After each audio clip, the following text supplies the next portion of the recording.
Ms. Carolyn Esther Best of the Ministry of Labor and Social Partnership Relations, Mrs. Rhonda Farley and other members of staff of the ministry, Mr. Richard Jones, also in charge of the Caribbean Policy Development Center, and his team, key civil society stakeholders, representatives, and participants, members of the meeting.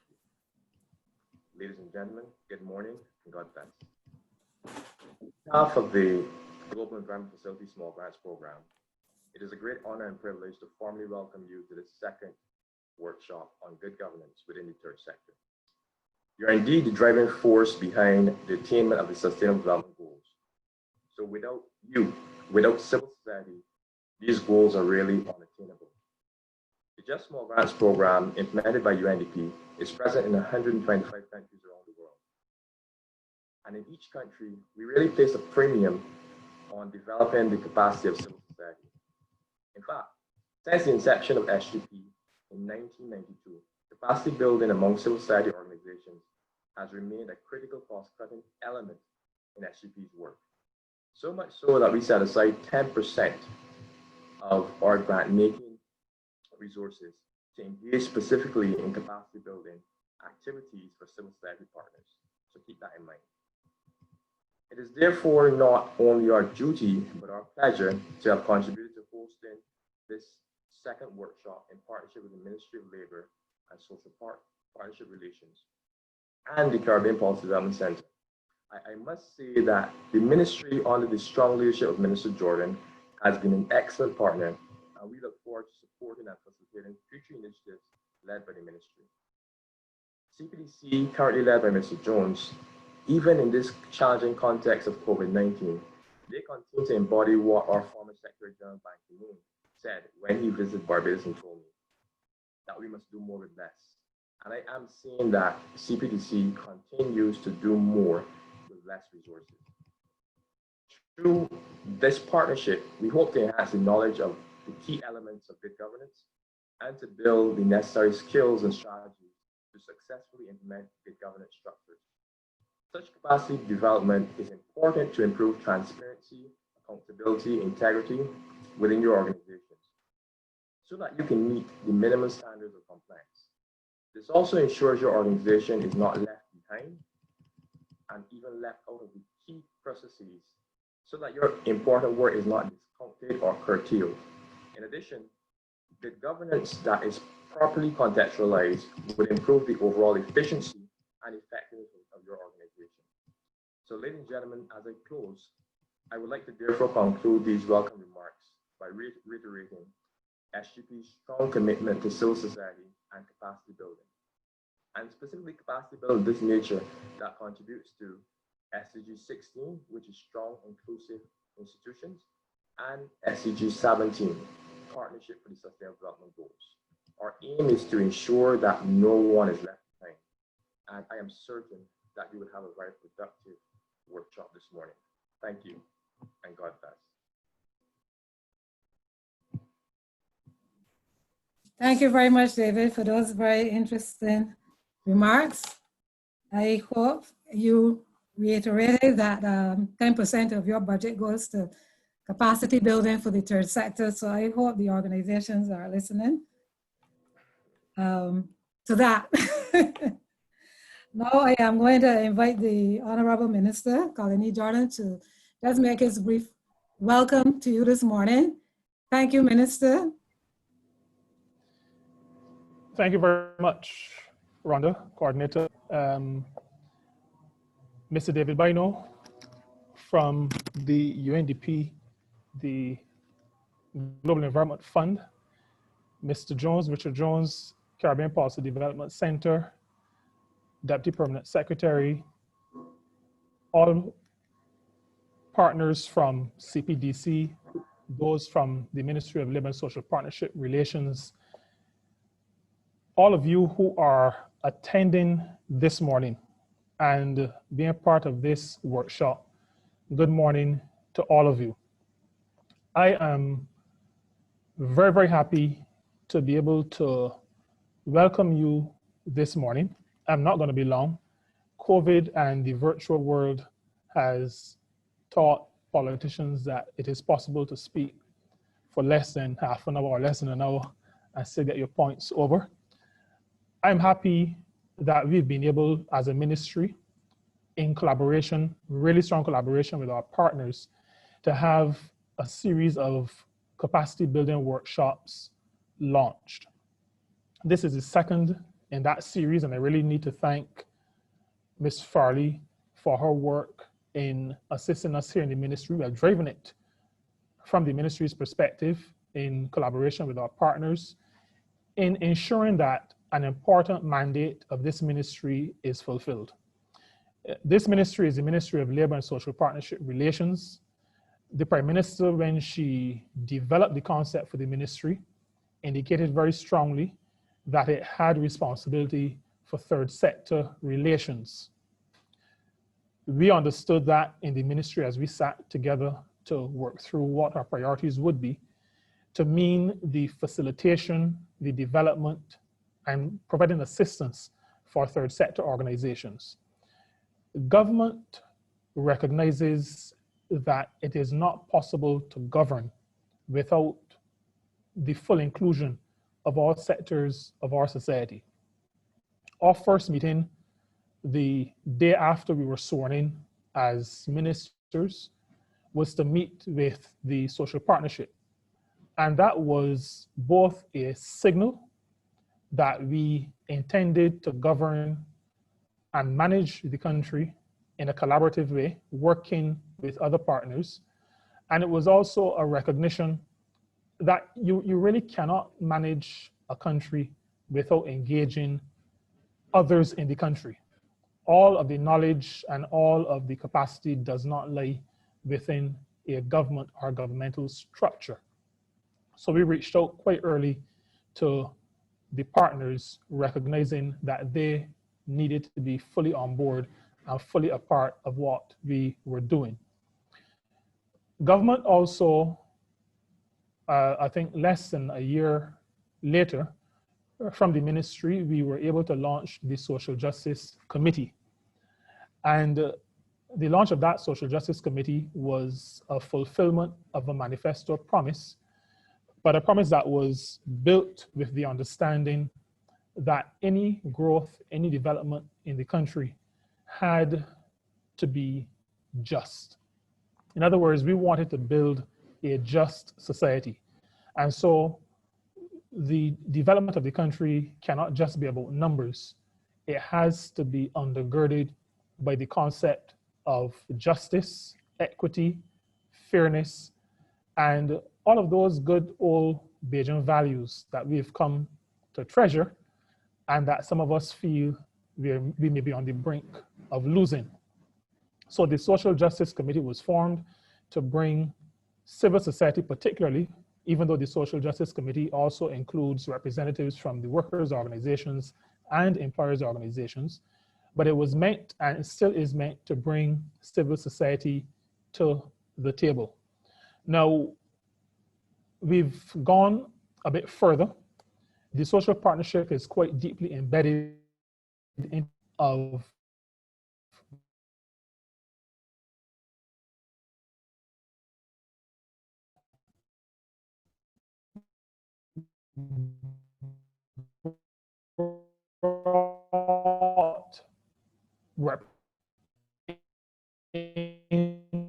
into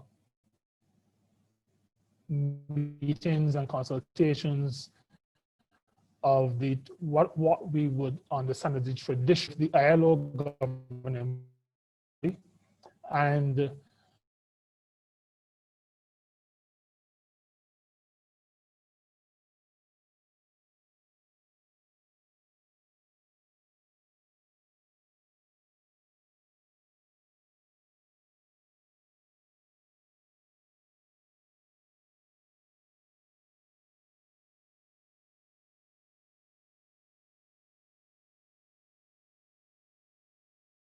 knocked out just now. Can you hear me? We can hear you and see you clearly now. Okay, yes, my apologies. I'm not sure what happened there. But I was saying that over the past 2 weeks, I've been involved and the ministry has been involved in discussions at the level of the governing body of the International Labour Organization, a very important organization we believe that we are part of. And in those deliberations, as we made input, I specifically spoke to the other members of the governing body, the other countries taken from regions all across the world, to say to them that the social dialogue that the International Labour Organization is so well known for, the International Labour Organization is actually older than what we know as the United Nations. The League of Nations was formed right after the Second World War. The International Labour Organization is just over 100 years old, formed in 1919. And I shared with them that the social dialogue that they are so proud of and which is so effective the concept needs to be adjusted to include the third sector, civil society. And I've promised persons like Mr. Jones that I would do all that I can to push the cause of the third sector, push the cause of civil society. Ministers of government are not supposed to be biased, but I am very clear in my bias, having been part of the CPDC set up some years ago. So I am not hiding that bias, and I remain committed, and the ministry remains committed to the cause of the third sector. This workshop today speaks to good governance. And as a government, we came into office preaching the value and the necessity of good governance, being transparent, being open, including partners. And so as we reach out to the third sector, as we reach out to civil society, we are also sharing those same values and encouraging members of civil society to believe in and practice those same values. And so the governance workshop that will take place today will help civil society organizations in their quest to become better organizations. We recognize as a government that we cannot manage this country alone. And there are things that you can do. There are areas and segments of the population that you can reach that it becomes much more difficult for government to reach. And so our responsibility is to equip you so that you can do that which you are so passionate about. And we pledge to continue. Like I said, this is the second in the series. We pledge to continue on that course, assisting you in all that we can. I just want to update where we are with the third sector legislation. At this point, I said that as a government, we preach clarity and transparency. So I need to tell you that we did not in the ministry, and I did not think that we would have had to send the draft cabinet paper to the Ministry of International Business and Industry. The reason we have to do that, so that was, let me claim that oversight, and that's delayed the process. But we have to do that because that ministry is the ministry responsible for charities. So they manage the Charities Act. And as you could imagine, there's a nexus between many civil society organizations, third sector organizations, and charities. Many of you belong to organizations that are registered charities. And so any legislation that comes into being for the development of the NGO sector then has to collaborate with, correspond to, work with, interact seamlessly with the Charities Act. And so that draft cabinet paper is now with the Ministry of International Business and Industry. And when it comes back to us, then we'll finalize and send it on to cabinet. And again, I want to thank CPDC for its work in collaboration with UNDP. So we have here today two partners who have worked with us, not just in this governance workshop, but even in our main thrust, and it is our main thrust of getting that third sector legislation, well, the regulatory framework in place, a framework that will not hamstring and slow down your activity, but will help, along with the capacity building we're doing, to put you in a position where you can interface confidently, comfortably with international organizations and be known as best practice organizations. I think I'm going to stop. Thank you all the attendees who are joining us today. Thank you for the hard work that you've done in all of your respective organizations. This is information that you're going to get today that's going to help you, but we want that you share the information as well, because there are others who are not part of this, who are not on this platform today, who you know, who you interact with in the civil society space, which includes faith-based organizations as well. And we encourage you to share the information with others so that together we can build a stronger third sector, and together we can build a stronger but also a very just society. Thank you all very much.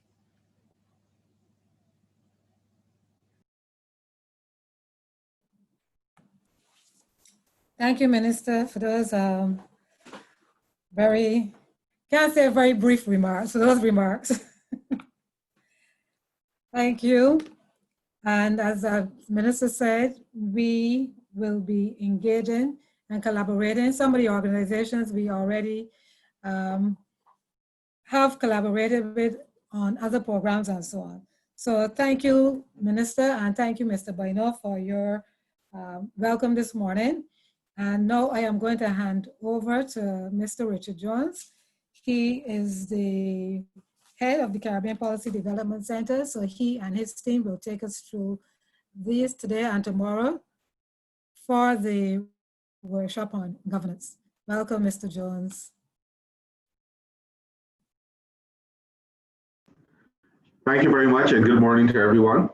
I just wanted to recognize the Minister, Honorable Colin Jordan, National Coordinator of the JEF Small Grants Program, Mr. David Baino, the staff at the ministry, as well as the participants themselves. I also want to thank you all for being here. I'm happy that I'm not here in a position where I have to give a speech, but rather to facilitate the sessions today. I would like to say, however, that CPDC recognizes the contribution and the role played by the ministry to date. We've worked with the ministry over the last 2 years or so on the issue of the NGO legislation. We are anxious to see what it looks like, anxious to engage national partners as well here in Barbados on it. So we do look forward to that process of engagement and see what the outputs have been from that process of consultation we've had with the local NGO sector as well.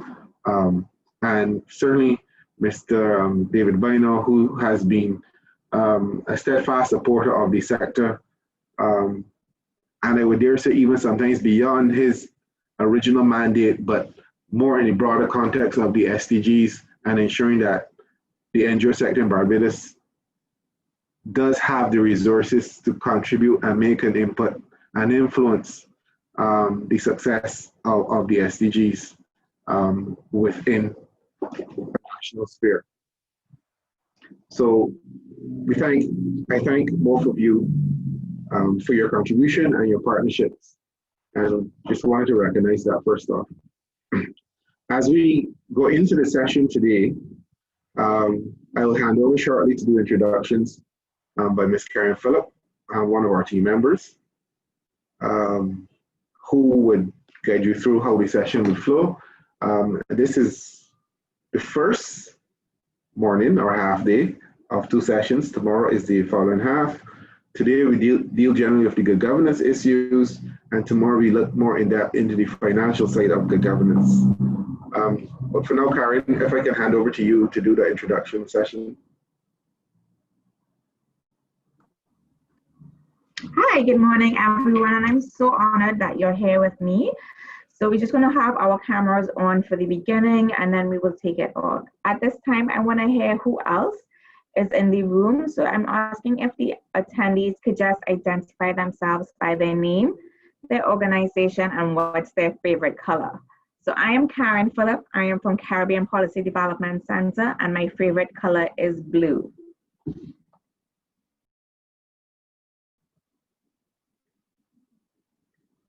We could start with Carolyn.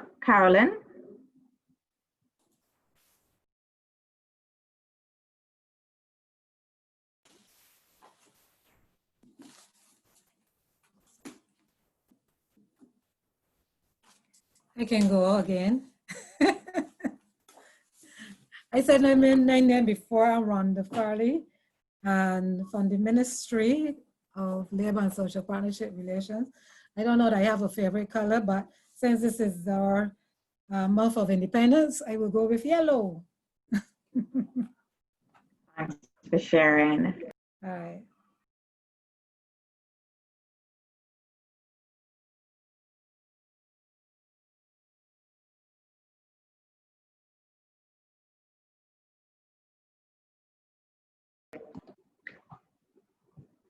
Are the attendees allowed to put on their mics? I know some.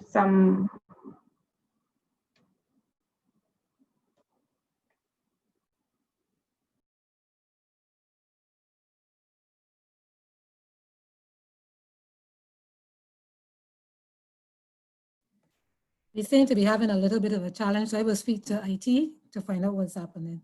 Okay, they say now they're all muted. All right. Okay, so I'm going to move on to the next activity, and then we will come back once IT solves that for us. Mhm.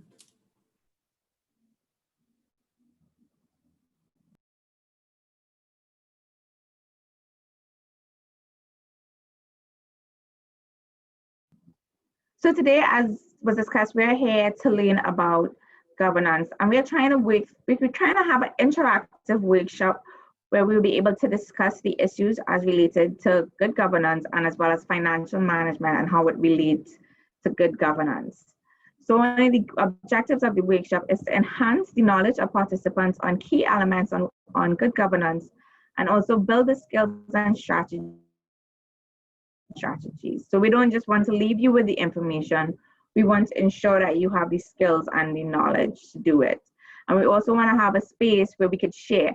So seeing that you all are muted, we'll have to use the chat box, which I will be monitoring to ensure that we could hear from you all and you all could ask us questions and that we would be able to ensure that you'll leave these sessions with all your questions answered.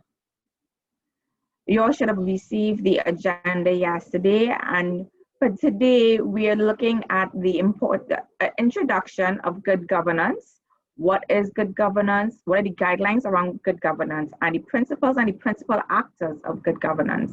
Also, we're trying to figure out, or we're trying to teach you all or show you all how to map your governance structure. What's the difference between governance and management? How to define what the board is and how the board is supposed to interact with management and how management is supposed to interact with staff. And as well, what exactly is the role of board directors? And we're going to look at some of the best practices as well. So we have a full morning plan for you all, and we are excited to be with you all today. I am going to share with you all a quick quiz that should help us understand what these things mean to you as well and how you all feel. So I'm going to put the link in the chat, and you could open a separate browser and use it, or you could put your answers in the chat and we would put it into the screen.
Everyone could see the link?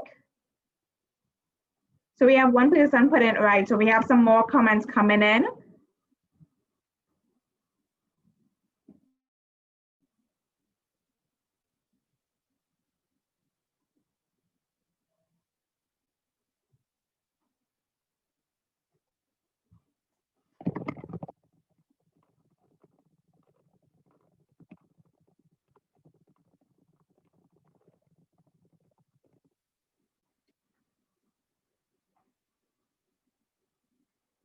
Somebody put a comment.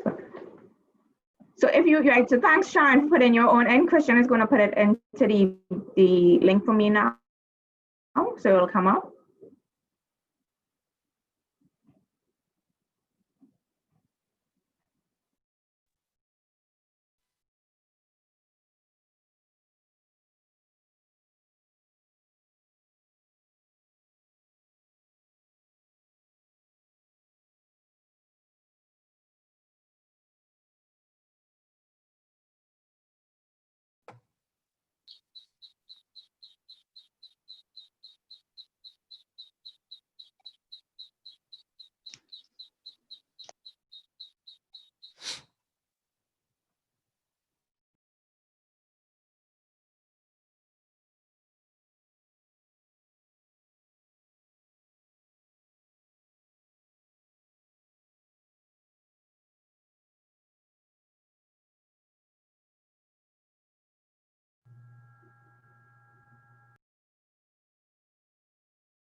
All right, so we're getting some very good feedback here about what good governance means. And these things are in line about what we're going to be learning about today: the transparency, accountability, consultation, and inclusive, I love that word, cohesive, cohesion of vision and policy and implementation. That's a good summary. All right, let's move on to the next question.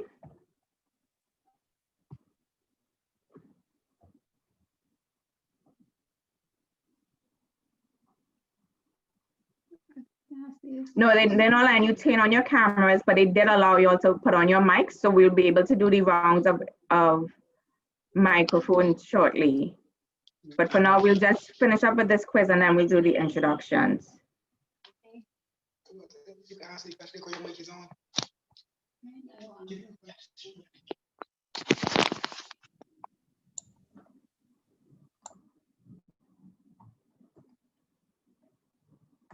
So go ahead and vote on this quiz, this one question.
Okay, so we got some good feedback.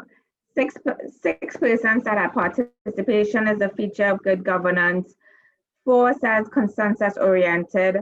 3 said responsiveness, 5 said accountability, and 2 said rule of law.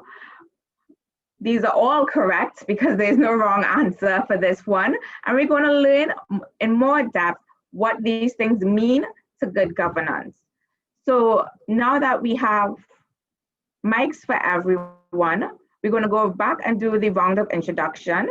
Sharon Rose Gittins indicated that her mic is not working and that she is representing the Association of Professional Social Workers, and her favorite color is blue. And it's so good to see you, to hear from you, Sharon. I remember you from my UE days. So who else wants to go and tell me their name, their association, and their favorite color?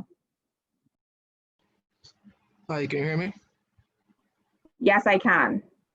Hi, my name is Sean Cutt. I represent the Barbados Council for the Disabled. My favorite color is blue.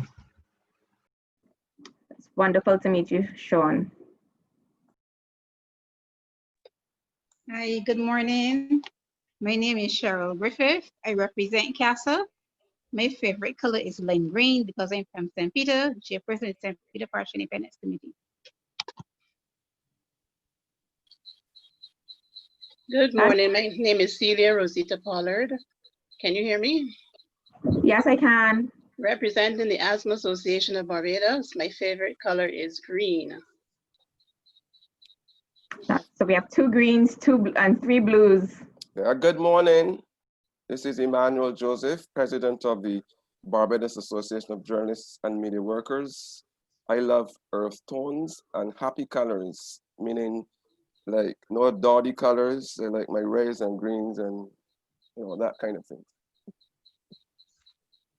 So we have someone who likes vibrancy, and he will bring a lot of this vibrance discussion for us this morning. Looking out for you, Emmanuel. Good Once you're morning. not speaking, please make sure and put your mic on mute. Yes, Donna, go ahead.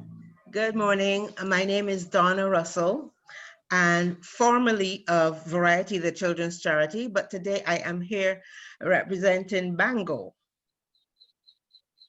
My favorite color is yellow, as in gold, as in sunshine.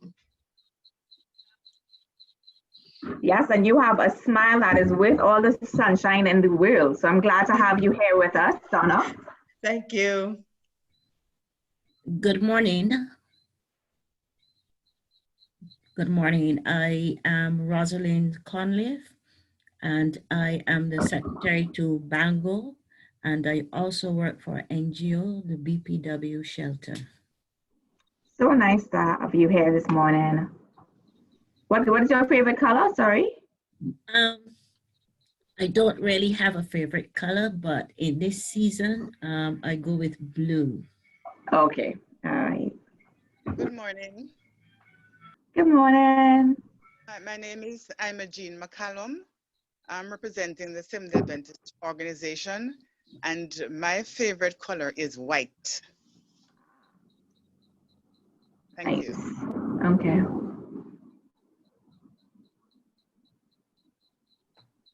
Good morning. I am June Paris. I am a member of Bangor. I'm also a member of Future Center, also a member of the Internet Society. I do not have a favorite color. It depends on my mood. Okay, so we have two without a favorite color. That's good then. So we have Sharon Cadogan in the chat representing Victorious Warriors, and her favorite color is white and black. Did we miss anyone or did we cover everyone? Kelly, I see your hand is up.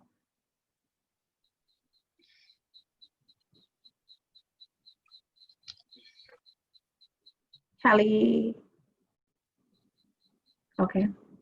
Sonia Pyle, I think, introduced herself earlier in the chat, saying that she was representing Chandler Creative Arts and Training Center, and her favorite color is yellow. All right, I think we've covered everyone. Please remember to put your mics on mute if you are not speaking. And I'm gonna hand over now. Sorry, wait, I have one more thing to do.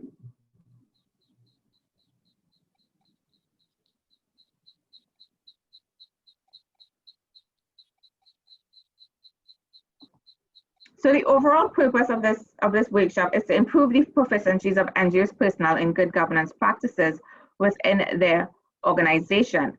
And we went through the objectives already, and we want the outputs to have well-trained participants in good governance, as well as the outcome to be the increased understanding of concepts and principles of good governance, and increased understanding of the concepts and methodologies associated with financial management.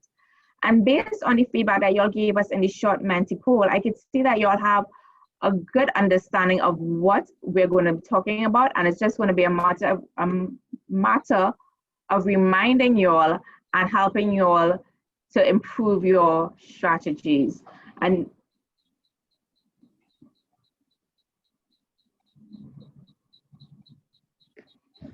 now I'm going to hand over to Richard Jones.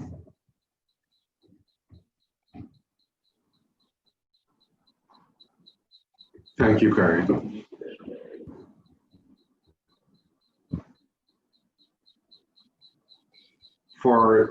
To save bandwidth, I noticed that this morning I was certainly having some problems hearing one or two of the presenters at time. So I probably keep my my camera off and turn it on from time to time. Based on what we've heard so far this morning, and certainly seen, a number of keywords: transparency, accountability, consultation, communication, and the interesting one, cohesion of vision and implementation, inclusiveness. Those are all words and features and characteristics of good governance. So from a starting point, I can see that our understanding of the issue certainly is within the parameters of what we would consider to be good governance. This morning, I would like to start with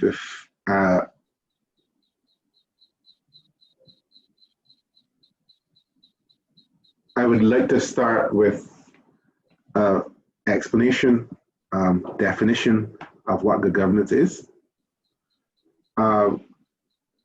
So good governance in civil society organizations is the exercise of power and authority based on the established rules of the organization to achieve the mission and make proper use of resources. That is a very full statement. There's some key words in here that we need to bear in mind. Exercise of power and authority, established values of the organization, mission, and the proper use of resources. The key characteristics of the governance, the goal of having appropriate standards and regulations and rules which ensure that NGOs are run effectively, there's no abuse of power or funds, and there are consequences if the rules are not followed. So good governance seeks to build legitimacy, credibility of an organization through the processes that it has in place for its work. We tend to focus quite a bit on proper use of resources, and yes, good governance does have a strong financial management component, but also in this statement, we see mission and vision issues as well as being important. What does the organization stand for? And what is this type of work it should be engaged in or would be engaged in? And certainly how power and authority is used within the organization. And I think those are critical aspects of this definition that we need to bear in mind. How does good governance help an NGO? Monitoring the progress of the NGO's work. So your governance systems would help in monitoring progress. That's done through your reporting, both narrative and financial reporting. Protecting the interests of those served by or represented by your organization. I think that is quite straightforward. If you're supposed to be doing work that benefits one section or a cross-section of society, we want to ensure that you're actually delivering on that work, especially if resources are involved. Obviously, the scope and the scale of your work and impact would to some degree depend on the level of resources you have, and that is understandable. However, this is particularly important when we have resources involved. And if we say that our goal is to accomplish X, Y, Z for a particular beneficiary, we need to ensure that we're actually doing that. Ensuring that there's accountability to society, beneficiaries, and donors. Well, we all know that donors tend to enforce themselves, and due to the fact you have a contractual relationship with them, that one is quite clear. Accountability to society speaks to the role that you have indicated your organization is going to play based on the impact and vision that you'd like to have. And we just want to ensure that you are maintaining that particular vision and working towards your organizational goals of achievement for society. Managing the organization by clear standards. This has been quite a challenge for many organizations. I know for some of us, we operate at a very small scale, primarily on volunteers, and it is challenging to have rules in place and enforce given the scale that we operate at. However, good governance does dictate that we should have a minimum level of standards for operation to guide transparency and accountability. And we will go through some of these areas a little later in the presentation. But even the smallest of organizations should have in place the very basic good governance standards for its work. And finally, it provides a baseline for organizational assessment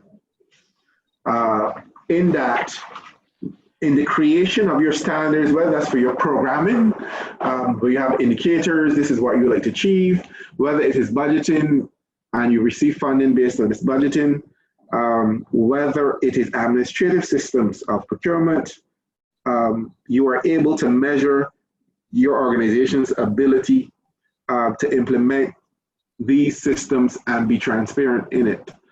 And that's one of the good things about good governance. The standards that you set up become a measuring indicator, a measuring baseline from which you can see whether or not your organization has effective management systems for governance.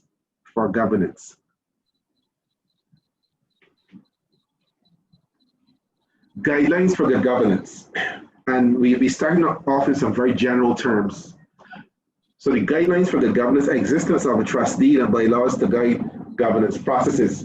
Most of us are registered. Some of us are registered as charities. We would have a trustee. Others are registered as nonprofit companies, which would then have bylaws.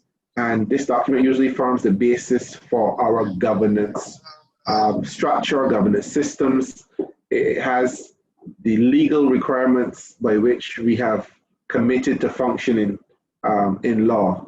And usually the trustees and the bylaws are the original space and the original documents that we look to when setting up our governance structures. Clear vision and mission statement in the organization. Why is this important? I think it was alluded to by one of the comments we received, cohesion of vision and implementation. So when we commit as an organization to achieve a particular goal for a particular beneficiary, we need to ensure that we are actually doing that. And a clear vision and mission statement provides that ability for interpretation by society, by your beneficiaries, by your stakeholders of what you said you should be doing and whether or not you're actually doing it. And a clear mission and vision that pinpoints the direction of your organization and what it's supposed to be working on does help tremendously in this respect. The board of directors who provide oversight for policy, program, and organizational activities. Board of directors functioning in the Caribbean in general, not only in Barbados, has been challenging. I know in previous consultations we've had on governance in Barbados and other islands and countries, we have heard the concern being raised many times that, yes, we do have a board, but it's very difficult to get them to meet sometimes. And that is an ongoing challenge for us. However, the functioning of the board, especially when resources are involved, but also beyond resources, the functioning of a board of directors is critical to the governance processes. The role of the board is to provide that policy oversight and direction to ensure that the vision and mission are being implemented in a way that the organization will achieve or stands the best opportunity or chance to achieve its intended outcomes for society, for the beneficiary, for the environment, in its sphere of work. Clear guidelines and processes to promote accountability in the organization. For those of us who operate with a higher level of budget, we would note that we should have procedures manuals, we should have financial guidelines and financial systems that support the day-to-day protocols and procedures that ensures good governance. This requirement should not, in principle, only be based on our size. Even a small organization should have some level of clarity, written guidelines that guide its implementation of projects. We will get into procurement a little later, but yes, there is an understanding if your organization is managing only $2,000 or $5,000 for a small project, that may be cumbersome to put out bids and those sort of things. And there are thresholds in procurement that you can manage this process, but at some points in time, we do have to recognize that that may be needed because it is the best practice for good standards and appropriate governance systems. Fulfillment of annual regulatory requirement, just one for me. The fulfillment of annual regulatory requirements is important.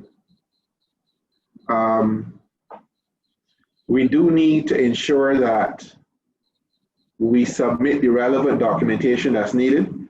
I know this was an issue for the sector. I believe that it was late last year.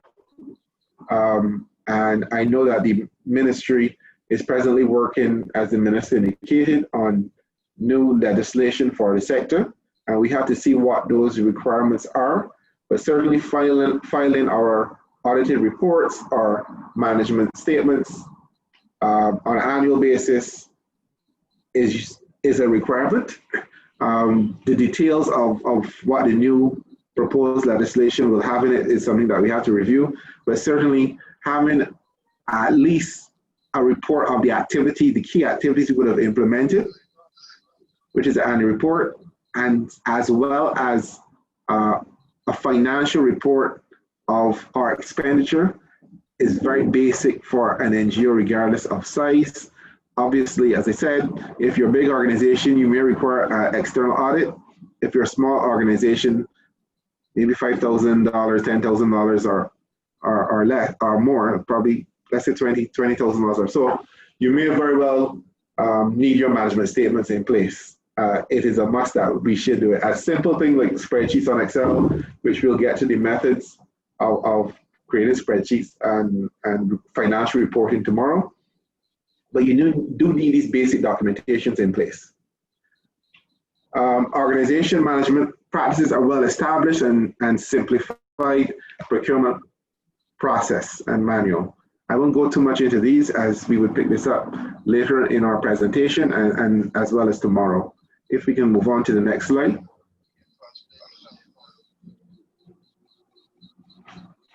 The issue of mapping the governance.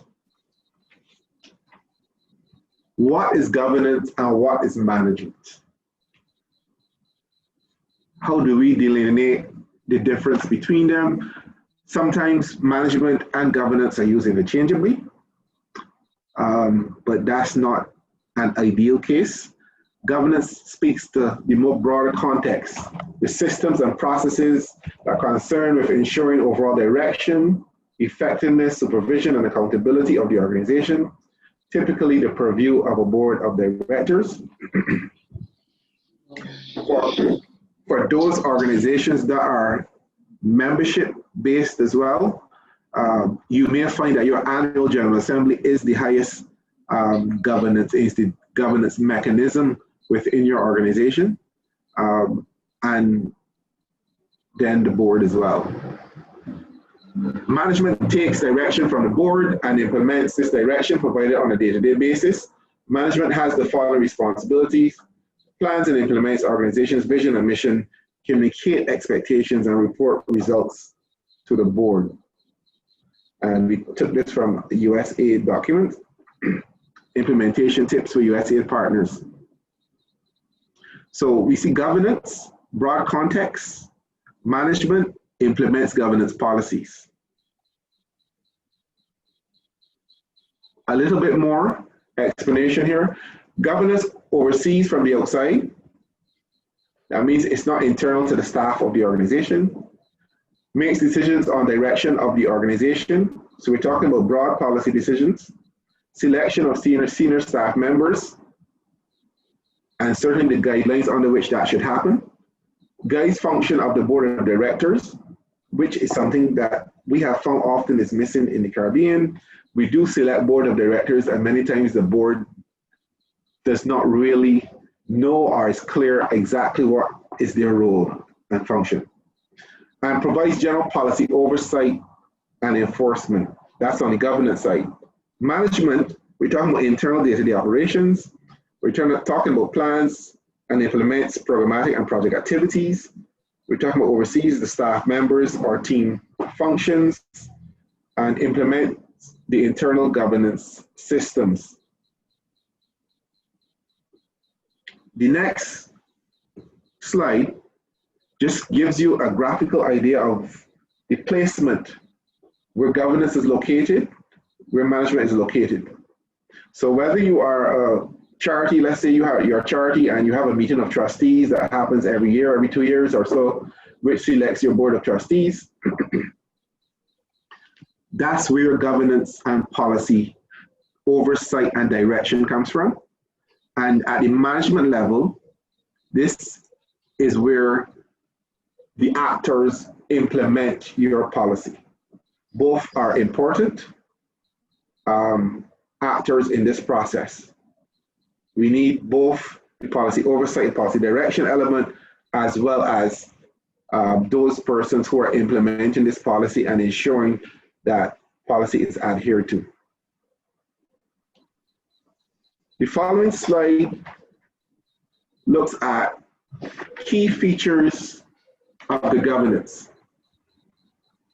We're going to take you through, just very briefly, some of the key features that are necessary for good governance within our NGO institutions. Certainly wide participation of the board and staff, consensus-oriented, responsive to beneficiaries, accountable to stakeholders, rule of law guides operations, transparency in all organizational processes, and effectiveness and efficiency. Let's tackle the first one, participation. So participation is the existence of freedom for different stakeholders, allowing for diversity and inclusion within the organization and its governance systems. So this one, this characteristic of participation, and I refer back to some of the words that we have gotten before. Indeed, we saw inclusivity being mentioned, we saw consultation being mentioned, we saw communication also being mentioned in the early poll. And it speaks here to the need for involvement. So we should not have one body by itself creating governance systems. We really need the input from most of your key stakeholders within your organization to play a role in this process. That is how it becomes more effective, because each actor, whether it be staff, whether it be the board of directors, sometimes whether it be the beneficiaries themselves, should have an input into these systems to improve the accountability within the organization. Participation needs to be informed and organized. And that is to say that we do need to have that input I mentioned, and we do need to solicit that input in a structured way to create and strengthen our governance systems. Whether you're surveying your beneficiaries to ask, have our organization adequately responded to your needs? What areas of work do you think we can strengthen to improve? Do you have access to information on project activities in a timely manner? Those sort of things, let's say, focus on the beneficiary, improves your governance and your working relationship, for example, with the key stakeholder you hope to create change within. Consensus-oriented, the ability to negotiate the interests of all parties involved with the aim of coming to a general understanding of the best outcome. Now, this is saying not only do we need to have participation, but we need to use a consensus approach. So we need to really consider the views of the different stakeholders who are inputting into the process. It is not simply that we're asking for comments on governance systems and processes, but we are actually going to consider these and see how best we can come up with the best outcomes for all stakeholders collectively. And this ensures that all parties are involved, satisfied with the outcome or future goals of the institution. It leads to greater buy-in as well. Next slide. Responsiveness. Responsiveness, I would have mentioned somewhat a bit in participation, in that, so it's the ability of your organization to respond effectively to matters as they arise in a timely fashion. That can relate to whether, as I just mentioned, the beneficiary raised some concerns of needs that the organization may need to adjust its way of work to accommodate that process. Let's say you're implementing a program and the program is during the day from 9 to 12. However, your beneficiaries are generally at work at that time and they're only available from 5 to 8 at night. How responsive are your programs is in terms of reflection to their needs? Responsiveness can be something a staff member may raise to management as a weakness in the organization's management processes, and the board, the head of the organization, taking this to the board, would then respond to seek to improve that weakness that has been identified. So the responsive or adaptive nature to challenges and concerns and issues and ways of just doing things better as they arise. Accountability. It ensures that there are consequences for actions taken or done by the organization. These consequences could be enforced by the law, the board of directors, or donors. It makes no sense us all having nice governance systems, documents, and so forth if there is no accountability when they are breached. And we're not saying that there must be an extreme sanction each and every time there is a breach, but there certainly has to be a process of accountability, persons or mechanisms being held accountable for serious infringements of governance systems. The law and your registration will certainly provide a guidance in terms of your accountability needed. The board of directors will have its own accountability systems for itself as well as for the function of the organization. And certainly for those of us who engage with donor partners, we certainly do know that donors, through their contractual agreements with us, do enforce these accountability standards. The rule of law, NGOs should know and understand the current legislation that governs the operations, ensuring legal conformity by the organizations. And I believe this is a topic that we will discuss in the coming year quite a bit, with the ministry making certain its proposals for legislation for the third sector. And it would be, I think, a good beneficial process for us engaging in this to have greater clarity on the regulatory requirements.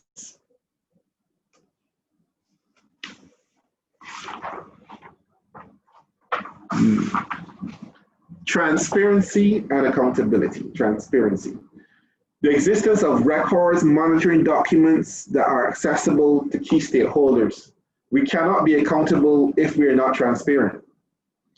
The existence of records, monitoring, and documents are accessible. So first of all, we do need to have the documents in place.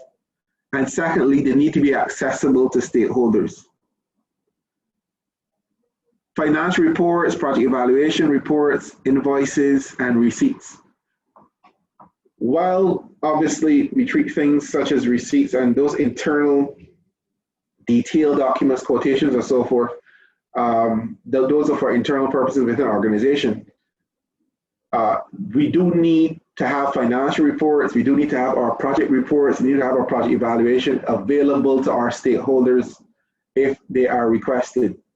It is generally not an option for us to provide them.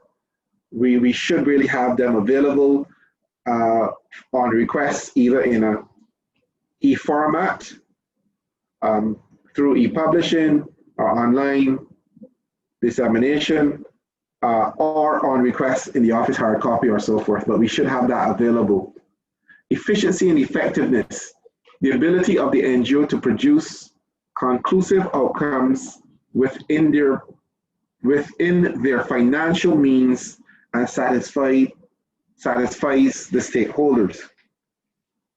So this more or less is saying you should seek to efficiently use the resources that you receive as best as possible to deliver the outcomes you have indicated that you will deliver.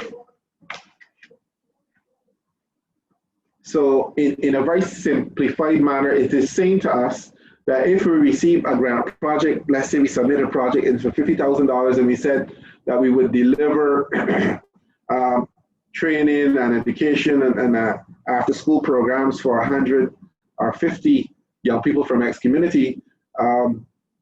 At the end of the day, when the money is spent, we should get very close to that figure, and we should not have spent $50,000 on only 10 beneficiaries. So efficiency and effectiveness also leads and lends to our legitimacy and credibility in the eyes of our stakeholders. I will shortly hand over to Karen so that we can do another poll, hear back from you, and hopefully get some assessment of your views so far, certainly, and any questions or clarifications that you may require. Karen, I'll hand over to you. Thanks, Richard, for that informative presentation so far.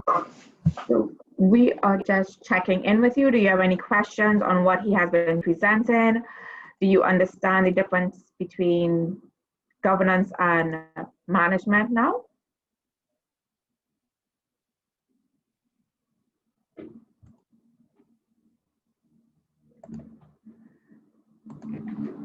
Yes, I have a question. Okay. How do you enforce rules and regulations in a voluntary organization?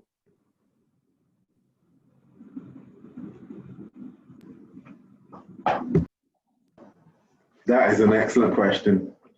and can prove to be very challenging. What I would say is that you do need from the onset to have an outline of the basic procedures for operation. Now, this is going to be different from an organization that has staff and so forth and so forth. But the very basic, how the board functions, has to be done. It is required for good governance. I'm not saying your board has to meet every month, but let's say 3 times a year, 4 times a year, your board does meet.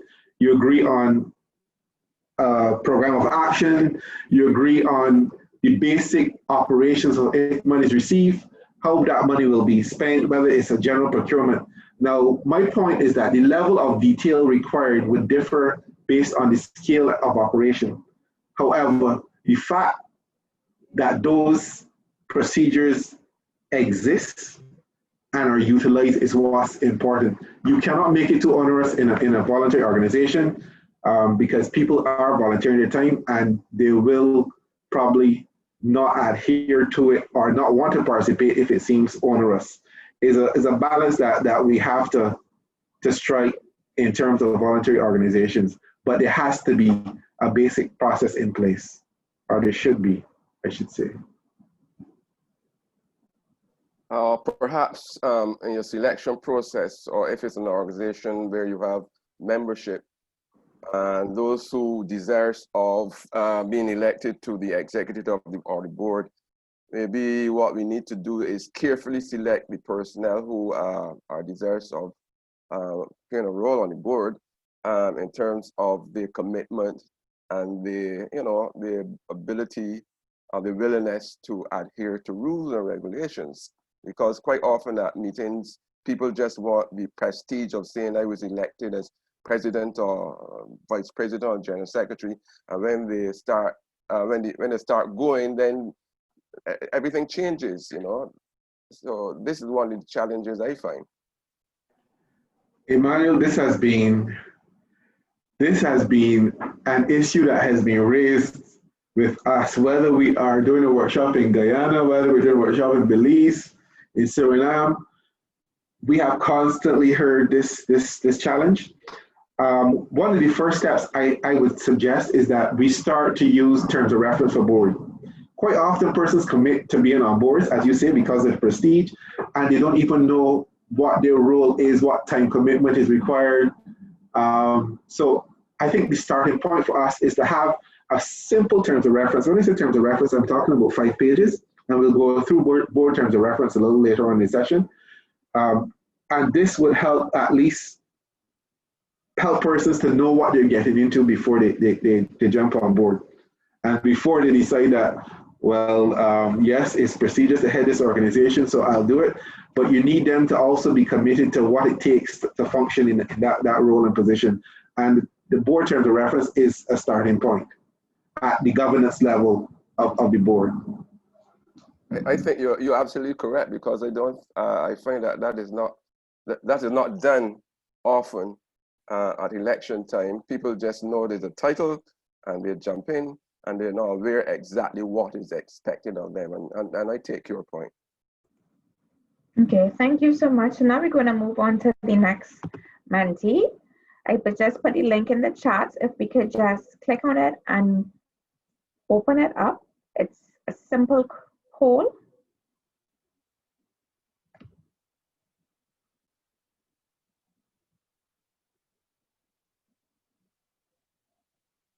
So you're just saying whether you agree or disagree with these statements based on your own NGO.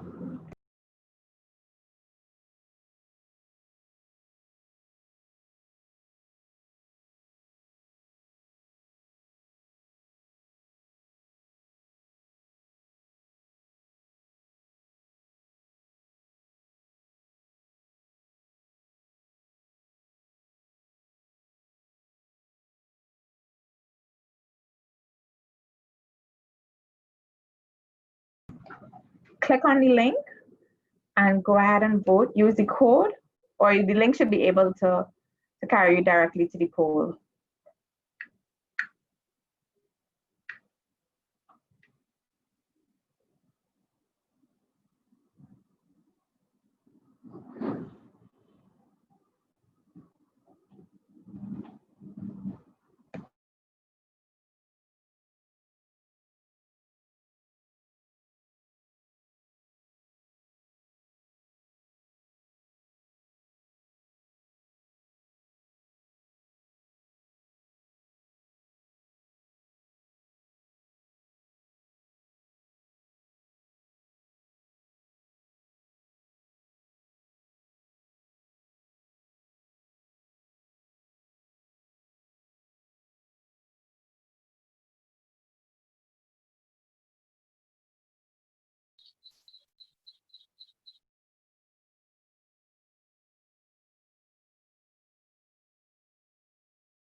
Okay, people are still voting, so we're just going to give 1 more minute to the vote.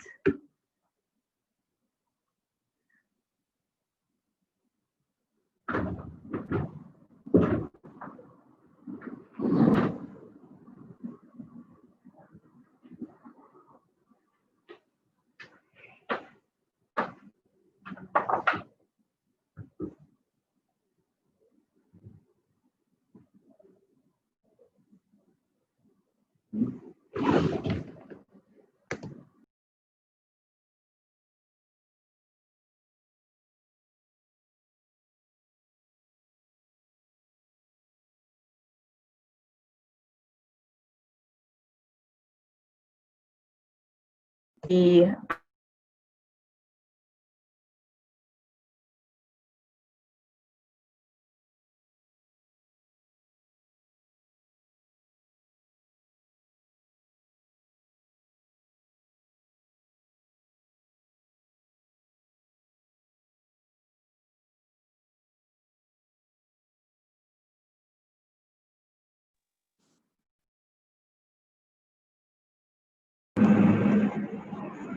I'm not seeing the code. The code. Sorry, the call just dropped fast.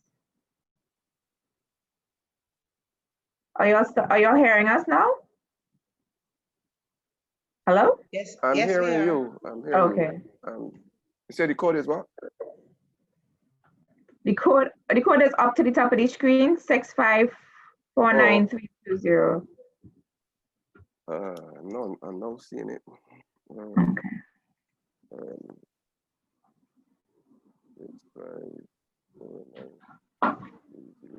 Right, so we were saying that out of those who voted, the majority said that their board meetings, the average says that their meetings are recorded, that they have terms of reference and they have a board of directors. However, their board of directors don't meet every quarter. And I saw somebody said in the chat that while we agree with these things, it does not happen in reality. Sharon Cadogan, you want to expand on that comment?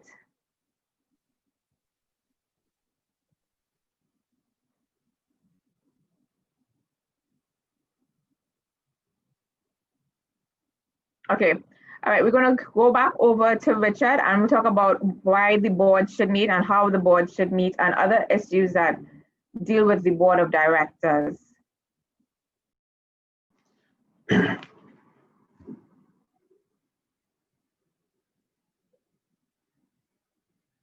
Okay, thank you, Karen. I just want to say too as well that we do intend CPDC to have a number of templates up. We do have some of them already up on our Resource Hub online. We will have one on terms of reference up for boards up in the new year as well. And we're hoping to have some of these governance templates certainly up in the first quarter that organizations can use from across the Caribbean. In terms of the principal actors of good governance, the board, we would have mentioned the executive directors or the head of the organization, the auditor, project evaluators, and staff members themselves. We could also add the beneficiaries, but for our purposes, we're going to focus on these 5. So what are their roles? So the board of directors is the one that provides overall policy oversight for good governance systems. I would dare say, I know that many of us here are charities, but I would dare say if we are representative organizations, certainly the annual general meeting and assembly of the members would be the first and supreme policy making body. So we have the board of directors, policy oversight and governance, the executive director who coordinates the implementation of the governance systems and protocols, the independent auditor who gives their independent and unbiased views of financial expenditure based on accepted accounting standards. We have the project evaluators that provide independent assessments of NGO performance based on predetermined program indicators. Just to ensure that you have to measure your success based on your original intent of performance. So when you start your project process or program process, you would identify these are the targets we'd like to reach. At the end of the day, the project is over. You want to see to what extent you have attained those targets you would originally set, and certainly how the money was spent in terms of attaining those targets. Staff members implement the various components in the NGO governance systems, financial, human resource, administrative systems. It is really the staff members who would have first-hand knowledge and understanding of these systems and how they're implemented. Whether or not the procedures are followed and so forth, usually resides with the staff of the organization. We spoke a bit about the terms of reference and the role of the board being central to any good governance processes. So we want to take a little time and go over what is in a board terms of reference for the board. So the board of directors is the primary group of people entrusted with and accountable for the leadership and governance of the organization. The board of directors will have the ultimate responsibility of accountability for policy oversight, conduct, and performance of the organization. To some extent, I would even dare say we do need to, boards function differently. There are different levels of authority given to the board and different levels of authority given to executive directors or head of organizations. But regardless of that relationship, the role of the board as a policy manager and a policy director within the organization is really critical. Move on to the next slide. We look at some of the key responsibilities of a board. There's a duty of care, a duty of loyalty, and a duty of obedience as a board. A duty of care obviously means that when you're making decisions at the policy level on the board, that you are making your decisions as if the resources or the organization was your own. You want the same level of care taken in that decision making. Duty of loyalty means that obviously sitting on the board, you need to be loyal to that organization, and you need to not find yourself in conflicting situations. Let's say with, I want to call it a competing organization with a similar organization doing similar work, and your loyalties are split between the two. But you really want persons on your board who are fully loyal to your cause and your organization. And a duty of obedience, obviously, one would speak to when board decisions are being made and have been made. I know sometimes they're not always unanimous, but when they are made, there is a need for all board members to respect that and be obedient and agreeable to the decisions that have been made. Obviously, the ultimate sanction or alternative for a board member, if they do not agree and they feel so strongly, would be to step aside from their role of the board. Otherwise, that duty of obedience should be seen on all boards. So there's the fiduciary responsibility of the board of directors, responsibility of an individual board member. As I said before, that goes to duty of obedience.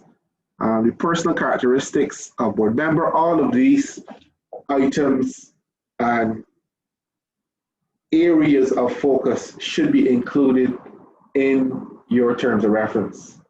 So what are the fiduciary responsibilities? What are the individual board member responsibilities? The personal characteristics you really want in the board. Next slide.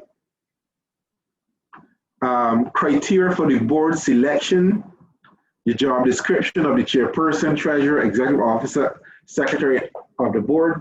And this is where, if I take Emmanuel's question just now, So oftentimes people agree to occupy positions that they are not aware of the full scope of work and commitment of time needed.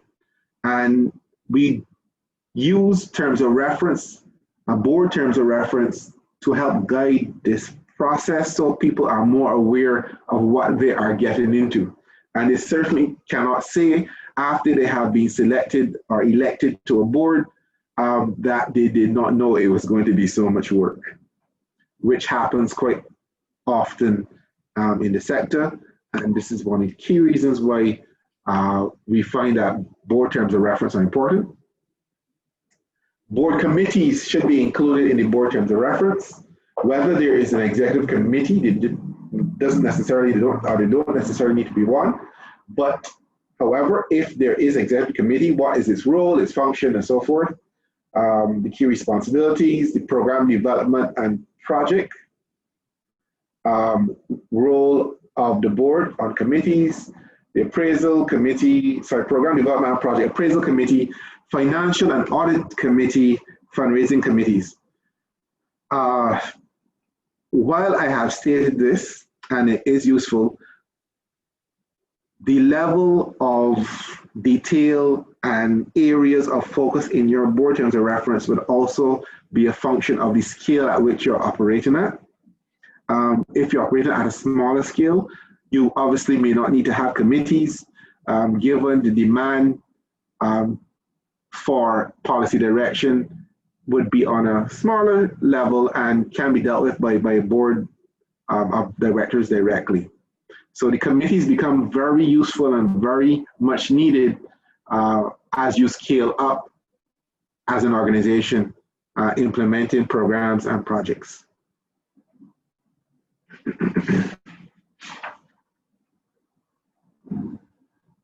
Defining the responsibilities of the board.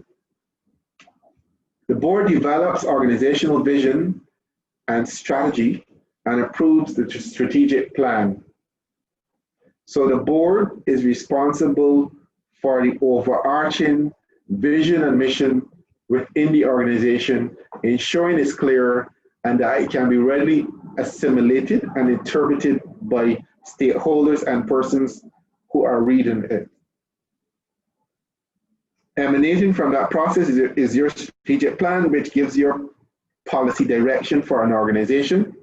Again, on a smaller level, a smaller scale of operation, many organizations may not go the way of developing a strategic plan, but let's say for a small organization, this could be an outline of the work you intend to do and the goals you intend to achieve from doing this work. So it doesn't need to be a 30 or 40 or 50 page document.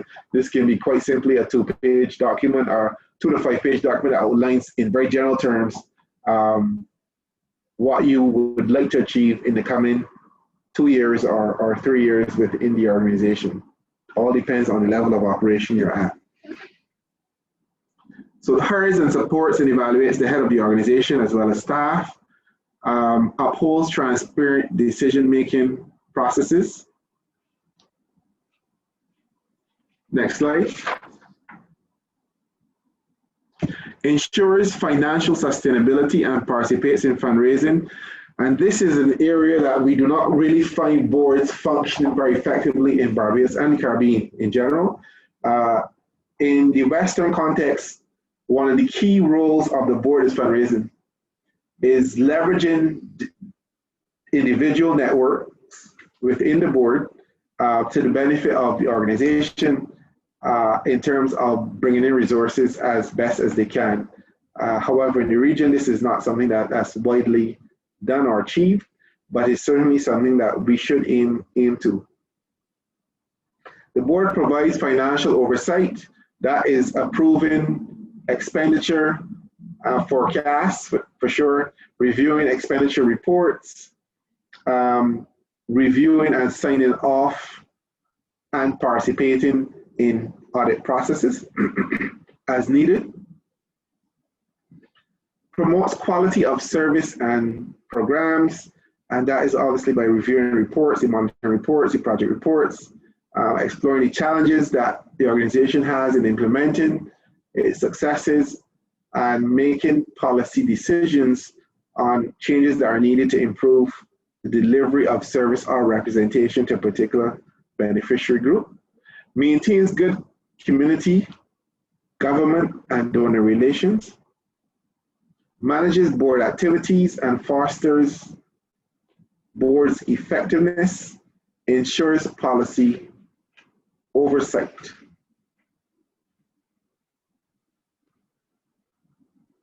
Next slide. While it would not have been practical for us to include a board minutes in a slide, we do need to and should be recording the key decisions, at least. If you're a small organization, yes, there may not be someone to actually prepare detailed minutes, verbatim minutes of exactly what was said word for word, but certainly the general discussion of what was said, and more critically, the decisions that were made by the board that are actionable. Those are definitely needed and they should be recorded.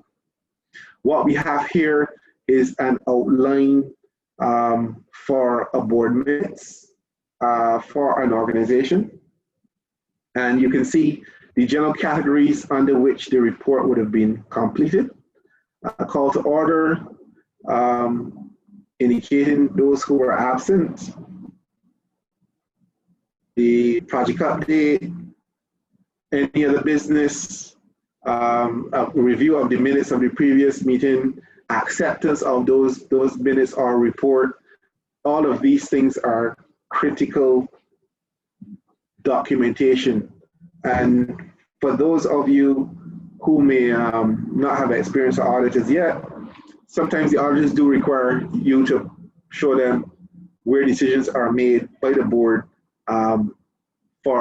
to justify expenditure. And that's one of the reasons why this is very much needed. And if you are even submitting your management statements, you may get questions from a regulator, from stakeholders, from an upcoming board about the previous board decisions. You really do need to document this information for greater good governance and transparency purposes.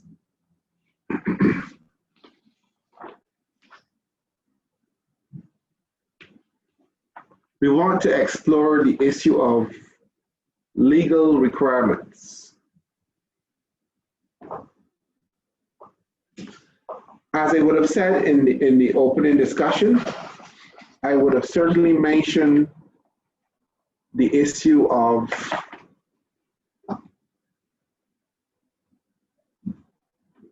we all as organizations, whether it is a trust deed, whether it is bylaws, based on the nature of our incorporation, charity or nonprofit organization, we would have a legal basis that sets the general parameters for our organization's governance.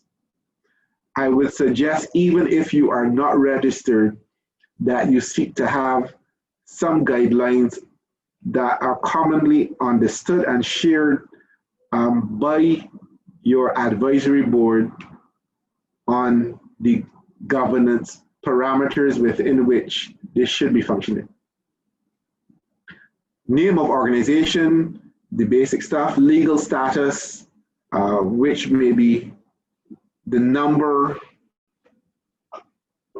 the company number, charity number, date of legal registration, address of organization, purpose and objectives of organization, membership assembly, timing, rights and obligations, role of trustees, governing mechanisms, and causes or processes for dissolution of the organization itself.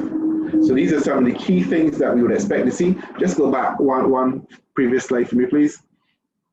So when we look at membership and assembly, we may find things such as how often the annual or biannual general meeting is supposed to happen, how often should the board meet, what is the quorum of the board, what are the positions or officers of the board, what is the goal of the organization, whether that's social development, whether that's cultural development, whether that's economic development. All of these things are embodied within the context of your bylaws or your trust deeds. Next slide.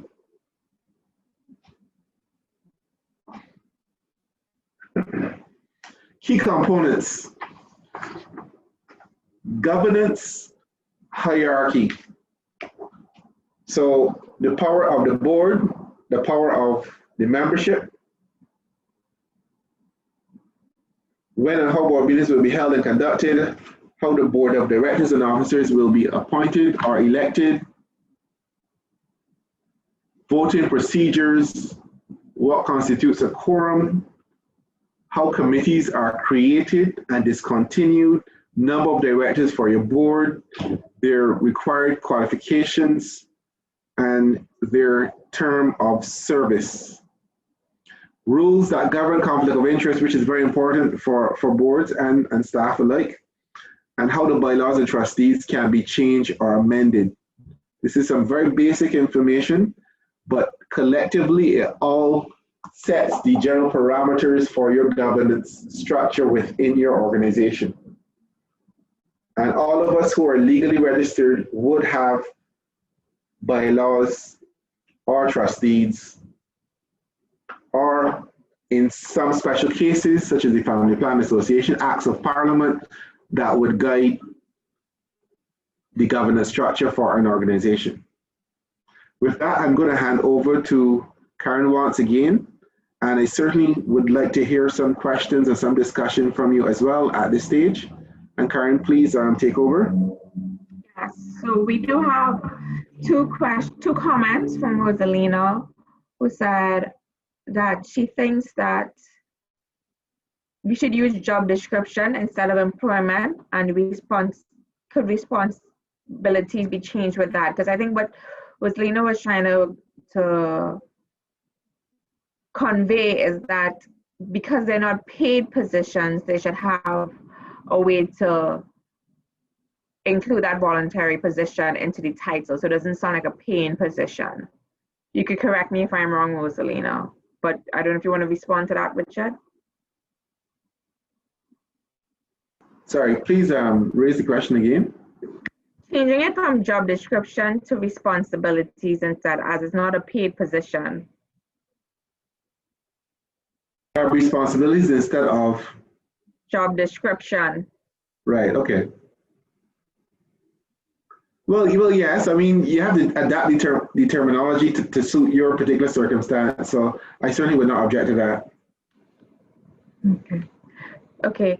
Emmanuel is indicating that he is slipping out to deal with an urgent board meeting and he may return later. Is there any other questions on the presentation that we just went through?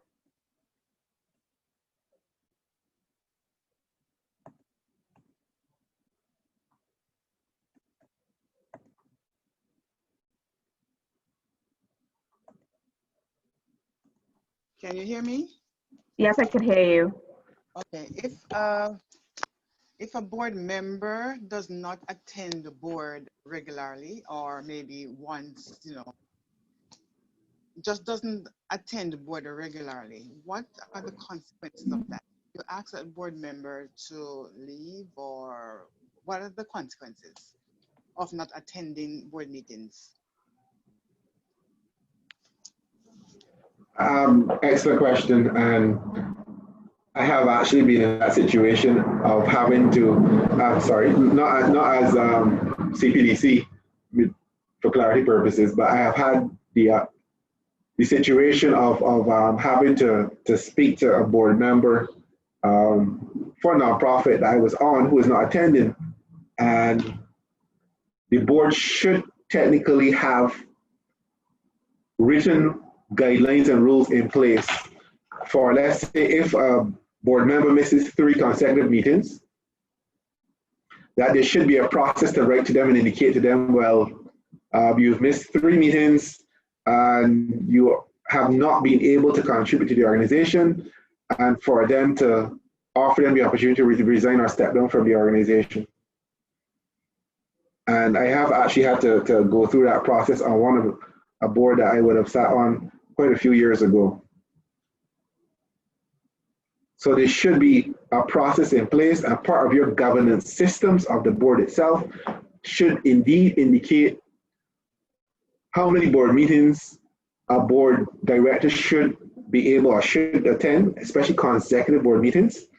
If you find that a board member has missed 3 meetings and you only have 4 meetings in a year, if you have 4 meetings in a year and they missed 2 already, then you may have to bring it to their attention and ask that that board member step down from the board. Okay, thank you. We have time for 2 more questions. Anyone else has any questions? I have said quite a bit, so I'm going to ask us, please ask the questions.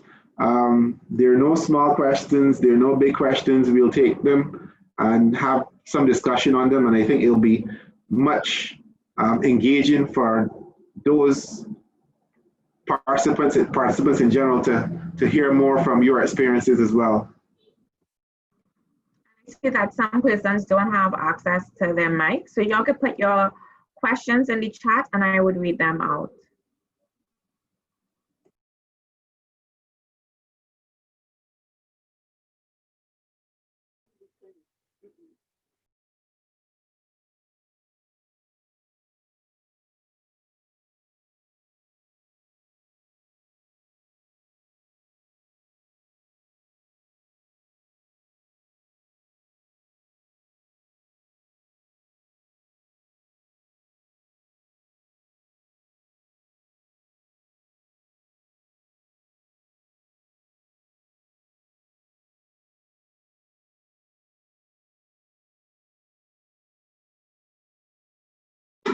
Yes, Donna, you have something to say? Yes, I just wanted to make a comment. I know that a lot of executive directors don't really seek after board members, and I think this is a mistake. The executive directors and the people who run the charity on a day-to-day basis should seek out board members based on the skills or the profession or whatever resources, whatever human resources they need to help their charity along. So when you're looking for board members, you're not, we tend to look for people with good PR or people who are good on social media, but that should not be the only prerequisite. I think we need to be more bold in seeking out board members that would bring something to the table. That is a brilliant contribution and I agree with it. Joel, I see your mic is on mute. Are you going to ask us a question?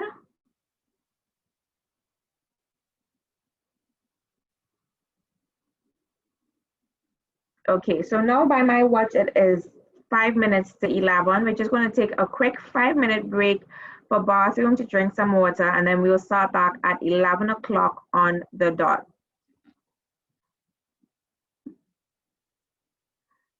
Yeah, okay. So just to click on the link, you should be able to get access to the poll. If you do not get access, you could go to menti.com and use the code that's on the screen.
All right, we're going to have 1 more minute of waiting for persons to fill out the quiz.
All right, so let's discuss the findings so far. Out of the 10 persons that took part in the quiz, we saw that on average, 4.3, majority had a clear vision and mission statement for their NGO, a code of conduct and annual reports, and also 2 persons signed a signature.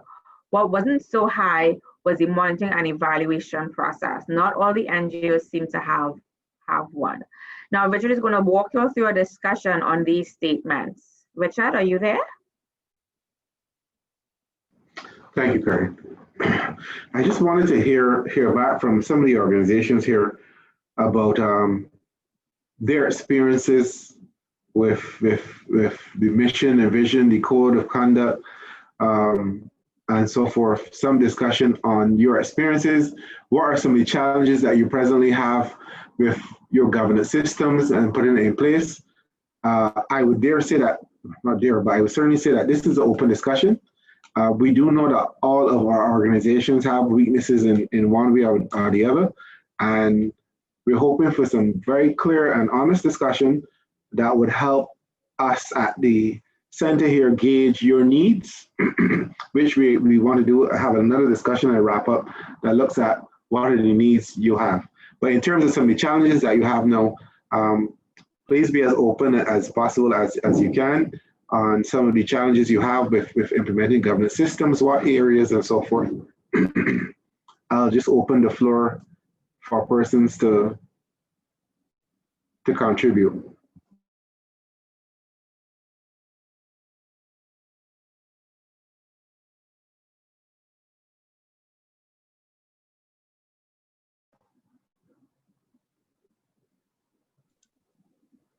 I'll just go ahead.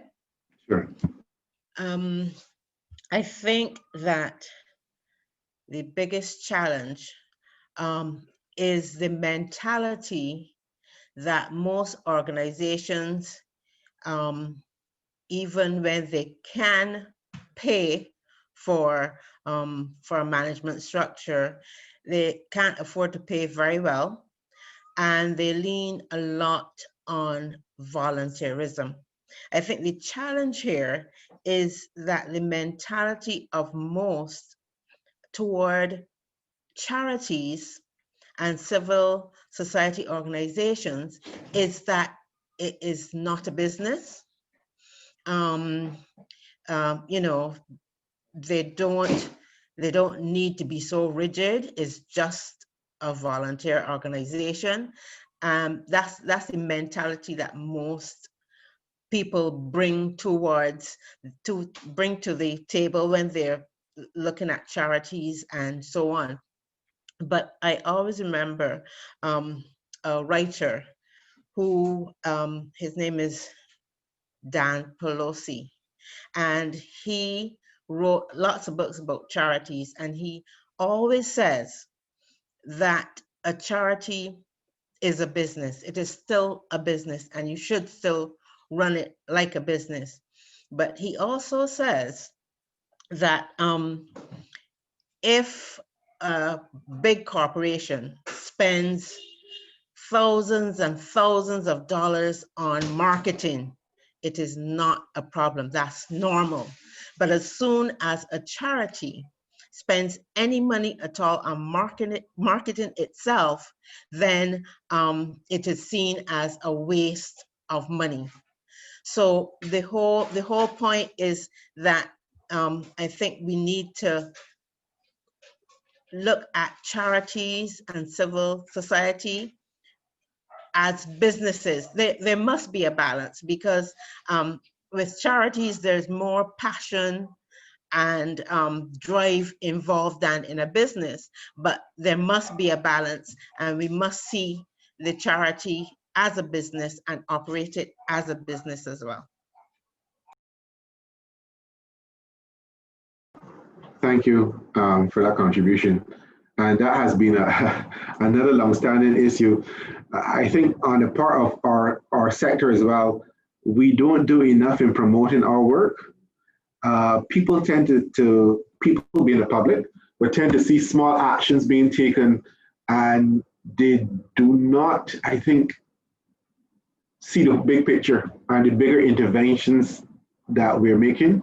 But there is a space for our sector to promote itself as a development actor, rather than the general perception in Barbados, because it's different in different countries, of being a voluntary thing that we do on this side. And that's how do we promote the sector, how do we showcase the work of the sector as a development actor, rather than contrastingly to the perception that's there of a charity that's a voluntary thing that does good work from time to time helping people. It is that transition as a sector in Barbados that we need to start to look at more seriously and plan towards. I agree with you, Richard, but we also have to be able to see ourselves as developmental and not just, we have to see ourselves as teaching to fish rather than handing out fish. So we need to make that transition as well. I agree, Donna, and I agree with what Richard said. I would not forget at one of our NGO leadership training, one of the speakers said the main struggle for Caribbean NGOs is to remove the image of a little old lady who is helping children who has a problem, and the issue of making us more organized and not just responding to the little situation on the side of the road, but people who actually work in our office and do work. We have not yet to make that transition. Also, Sharon Cadogan said that we need to find quality volunteers who would work, and the ability to find funding, that the fundings aren't published to the wider community. Further to this, Kelly said one of the issues as well with civil society organizations is sometimes the volunteers carry the attitude of, well, you ain't paying me, so I can do whatever I want. So then governance becomes an issue. And Cecilia says that she agrees with Donna, and you have to be really committed to your charity in order for it to make progress. So Richard, I don't know if you want to respond to these comments about the finding funding, and also how do you govern volunteers who have the attitude that if we're not being financially rewarded, you have no control over my behavior. Yeah, they're all very good comments and all very valid based on our experiences as well. It is a challenge to manage volunteers, the volunteer ethos in the region. People do it on a part-time basis when they do have the time. I have found our experience a little different at the center here in that we try to showcase volunteers how they are benefiting as well, and the experience they're getting from working with us in different spheres. So one of the things I think as a charitable organization, as an NGO, we need to do is how do we sell volunteerism as well, How do we sell it to individuals? What is the benefit in it for persons volunteering? Besides their passion in the cause, what are the benefits they're actually getting that we are underestimating? Whether that is maybe experience, whether that may be building networks, they are benefiting as well. So it is not a one-on-one street. But I take that point, and it has been a challenge for some time. How do we treat volunteerism more seriously?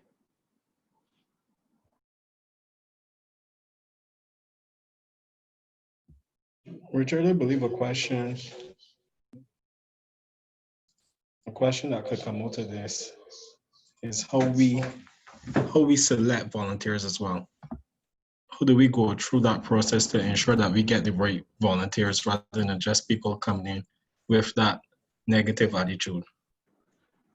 The point taken, but the challenge is if we had a very wide and diverse volunteer pool, that may be a big issue. I think the experience may be that only a few persons, one or two, may be offering their services and to an NGO at a time.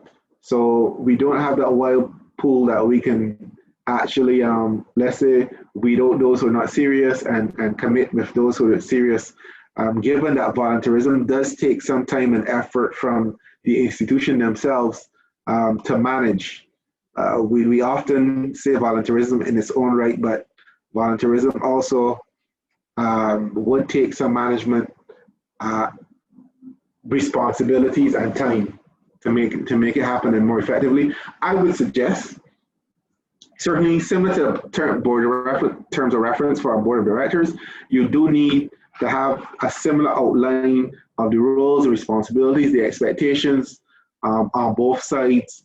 Some document that you can get a volunteer to commit to and certainly sign off on in their work with your organization. So we do have a volunteers manual that CPDC had produced, I think 2 years ago or so. That may be useful in this respect. Donna, I take your point that there is a need for some internal review, retrospection, introspection of how we function as an NGO and how we see ourselves and would like to be seen in the public. So you're quite right. It is not only external factors, but it's also internal factors of how we view ourselves and how we then organize in a manner that we're taken seriously as development actors.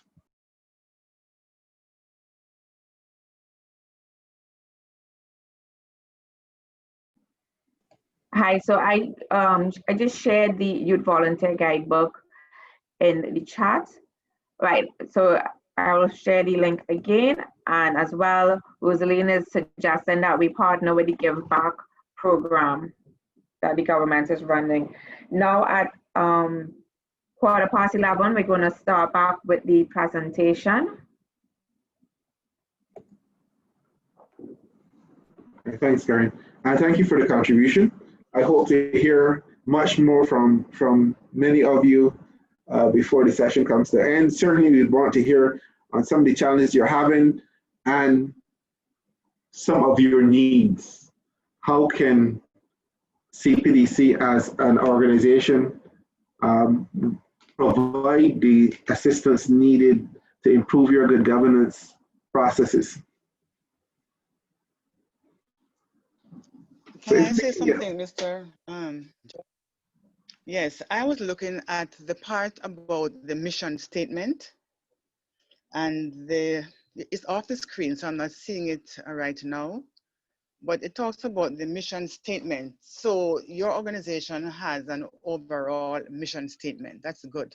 But I also think that within a department of the organization, you can also have your mission statement. And also, if you like, a person can also have your own personal mission statement. And that will kind of guide you as to how you work, how you relate, to the organization and to the members, you know, within your organization. So I think that is also very important. Okay, I didn't quite understand the point. So you were saying that there's a mission statement within for the entire organization, and other departments can have mission statements within the organization itself? Yes, it can be in accordance with the general mission statement, but that will help to guide your department as you work along with the general mission statement. Okay, I do understand what you mean. We would call it different things, however. In terms of the hierarchy of organizations, focus, programmatic focus. So we would have the vision, the mission, and then goals. And normally what you would find is that each department would have different goals, all to achieve the organization's mission and ultimately the vision. But I fully understand the point.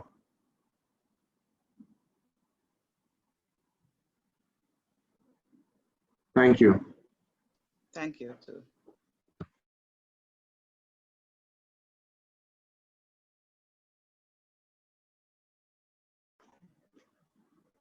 Okay, so we move on to basically a governance checklist. So quickly, what are some of the things that we really do need to have in place? We have here a clear vision and mission, fully functional board of directors, a code of conduct, and I would say that CPDC has a code of conduct that's signed off by more than 100 organizations across the Caribbean.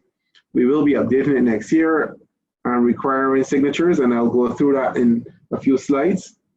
Annual or quarterly reports.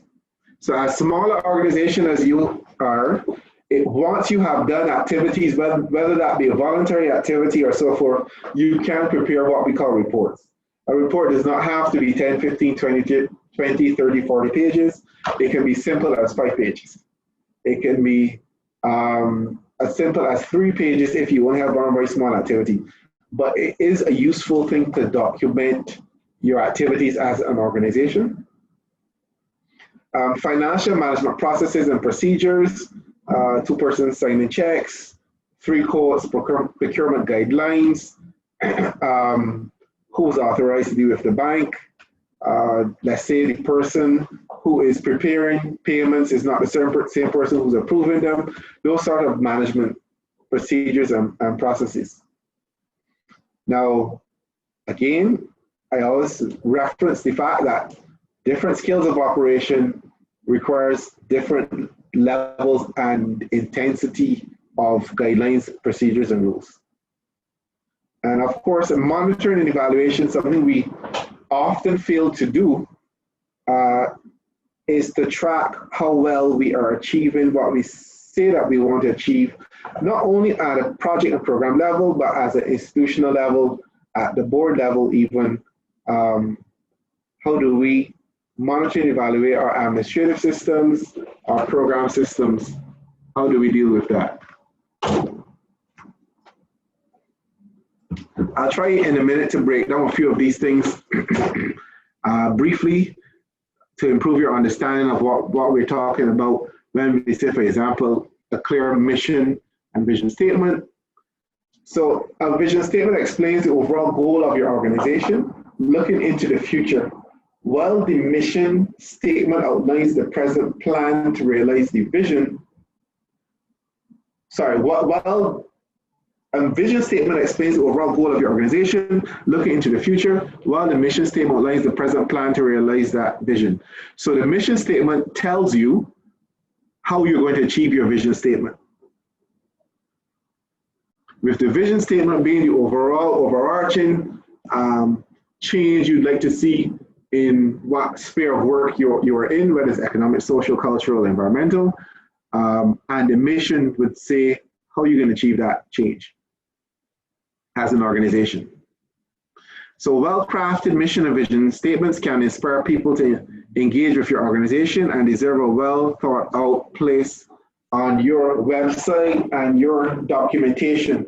So when you do an annual report or so forth, you should have your vision and mission statement. documented in there as well. Why is this so important? Direction. It gives direction to the organization's work. It permits stakeholders and even the public at large to fully understand and appreciate what you should be doing as well. And that usually can lead to greater buy-in by stakeholders in your work. And that's why having a very clear and concise vision and mission statements is important. Now, quite often we tend to say ourselves, and I've sat with many organizations across the region working on vision and mission statements, and sometimes they often start about our vision statement. Our vision statement is great. But then when you break down and you ask them to explain what do you do exactly and how does your vision statement communicate that? And as you go through the various steps of breaking that down, we then come to realize that maybe it is not as clear as it should be. It's a process, and usually it's included in the strategic planning or strategic visioning process. And it's something that each organization should look to review in every, let's say, 10 years or so. Is it still relevant? Does it need tweaking? So that's something to bear in mind, because it forms an important part of how you are perceived by the public, how you're perceived by stakeholders.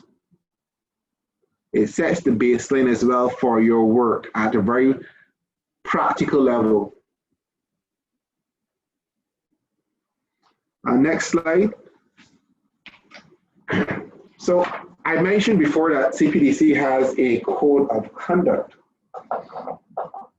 Now, the purpose of the code of conduct, it was driven by the fact governance issues, quite often operating at the regional level, and by regional, obviously individual countries, we would have heard many issues being raised by policymakers about transparency and accountability within the NGO sector itself. As we attempt to engage governments, as we attempt to pressure them for change for our beneficiaries, we have encountered governments saying, but what's your right to claim? What's your transparency? What's your accountability systems, and so on and so forth? We recognize the need for us to be able to communicate this and communicate our transparency, communicate our standards, communicate our ethics publicly and cohesively as one body. After consultations, I believe in at least 12 Caribbean countries, including Barbados, we developed a code of conduct based on all of that input. And the code would identify the standards that NGOs should be operating at. I will just go through some of those standards briefly. This document is a few pages long, but I've attempted to summarize it here so that you can get an understanding. And I would urge you to sign on to the document and incorporate it in your way, in your operations. So the Code of Conduct details the aim, importance, and responsibility of social development practitioners and the role and functions of the NGO sector. And not only social development, economic development, cultural development, it really is useful for all sectors that NGOs are engaged in. The guiding and governing principles shall be translated into internal rules of the organization. So that's your commitment that the elements and components of the Code of Conduct will be integrated into your operating rules and standards. So some of the things that NGOs are committed to in the code: maintaining the principles of transparency, accountability, fairness, equity, social justice, and non-discrimination; promoting participatory governance, monitoring evaluation, ethical fundraising; respecting and maintaining cultural and religious traditions; human rights and universal freedoms and gender equity, continuing to be responsive to the needs of the members, the stakeholders, or beneficiaries, that is, practice responsible advocacy, provide quality service, and encourage professional development. So these are just a few of the areas that we have been trying to get the sector in the region to cohesively agree to. These are the standards that we are promoting internally, and we can then say to external parties that these are the standards by which the NGOs should be judged. Next slide. Governance. So we look at governance within the Caribbean. NGOs shall be guided by good governance principles of equity and include participation, transparency, and accountability. In keeping with human rights-based approach articulated in principles of the code, NGOs shall refrain from discrimination on the basis of age, class, gender, sexual orientation, minority, geographic location, race, religion, or disability, and all programs and staff positions.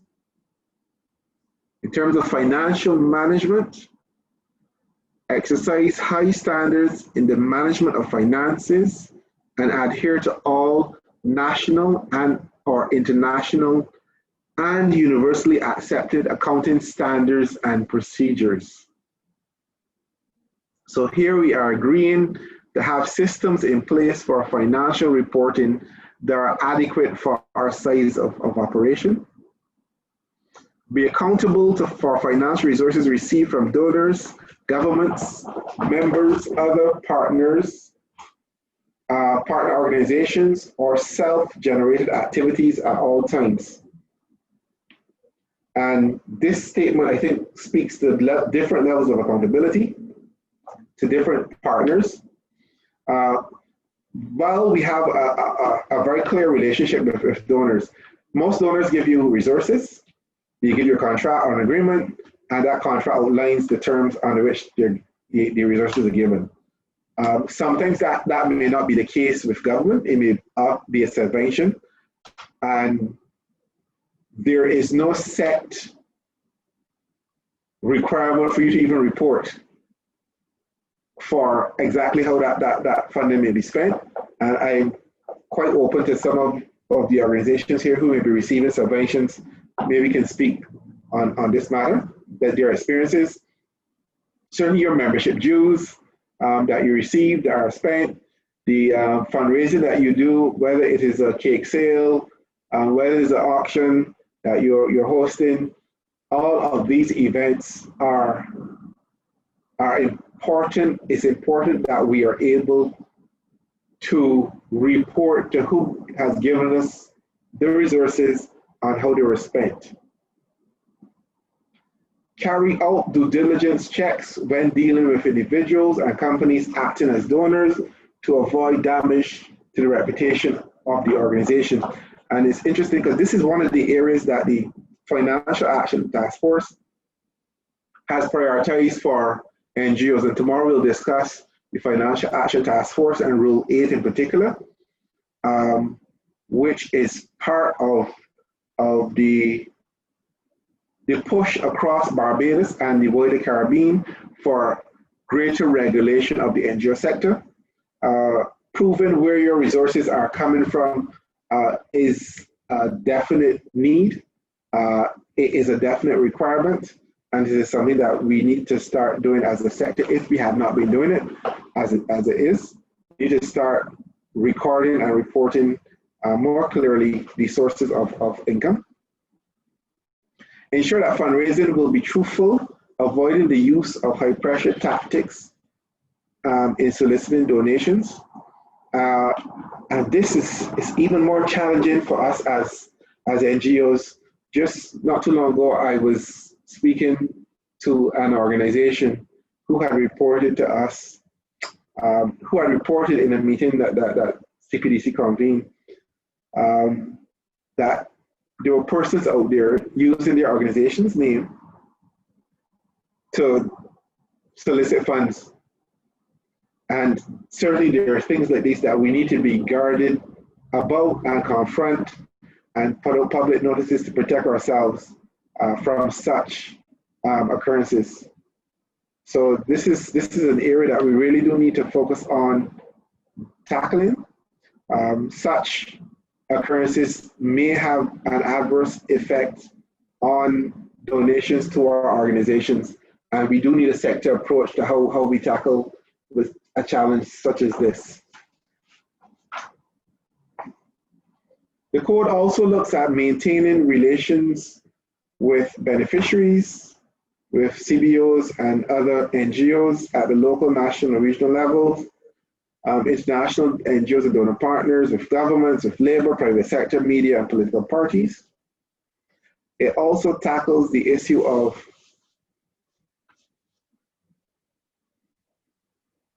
monitoring and evaluation. How do we review and assess our work on an ongoing basis to improve how we implement and how we manage our governance systems and our delivery of service and representation to our beneficiaries?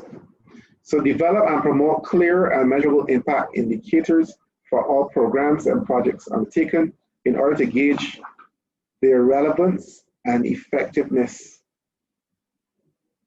Formalize various monitoring and evaluation tools to gauge performance in relation to established objectives, goals, or activities. With that, I would like to take some questions here. I just said quite a mouthful in terms of the code, in terms of mission and vision, and I would like to hear from you now on your experiences with code of conduct. Do you think it's needed? Certainly your mission and vision statements. Do you think you can benefit from an upgrade or review of your vision and mission statements and their importance to your organizations?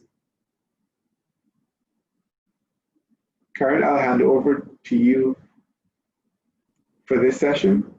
Yeah, we have one comment so far from Cecilia, who said, should all NGOs have the constitution and rules? If so, the mission and statement should be recorded there, and you could have a separate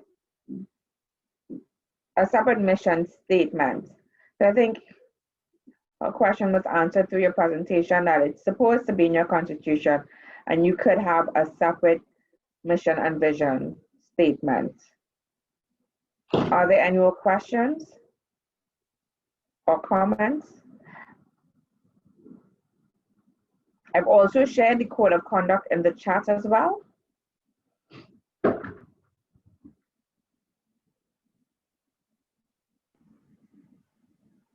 Well, I would certainly like to ask, how many of us here have signed on to the code of conduct of CPDC in Barbados?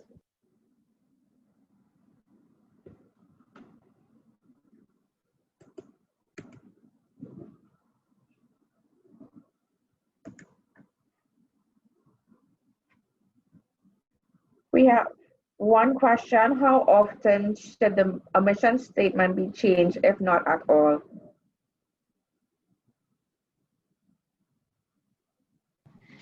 Yeah, so I would suggest you review your mission statement every 10 years. Things do change over a decade, and there may be a need to refine your mission statement, which, as I reported before, your mission statement embodies how you intend to achieve your vision. So I would suggest every 10 years.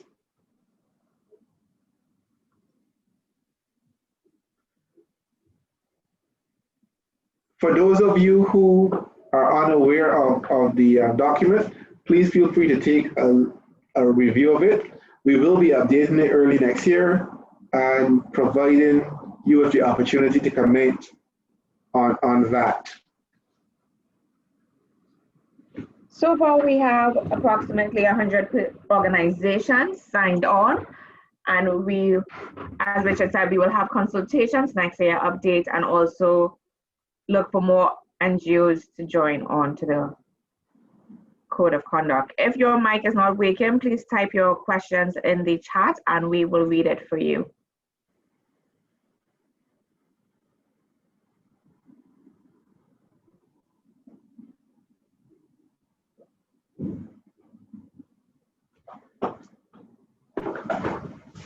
Do any organizations here believe that they would require a review of their mission statements? Vision and mission statements?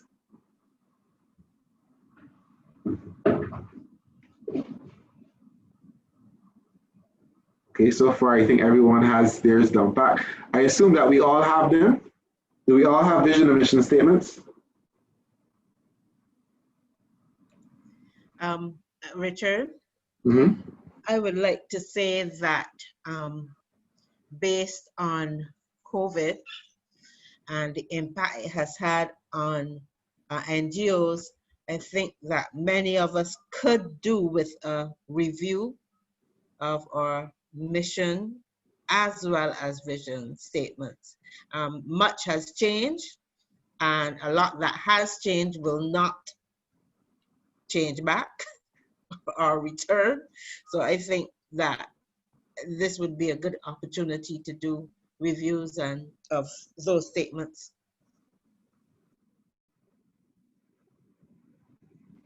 Thank you, Donna. Understood. We are trying to gauge the level of technical assistance that may be needed, but it would seem, based on the responses, Donna, yes, I did assume that many organizations would want to engage in a review, but we're not seeing that feedback apparently. Yes, we have Sharon Rose-Gittins from the Association of Professional Social Workers saying that Right. their own needs to be revised, especially with COVID-19. And then Cecilia saying that the Asthma Association has their mission statement and constitution and rules. Okay, great. All right, so be with, I am not committing as fully as yet, but we will certainly see how best we can provide some technical assistance to those organizations seeking to review their vision and mission statements. These things have to be done in small workshops and usually by more than one person within the organization, obviously. Right, and Bangor recently revised theirs. I see that the comment.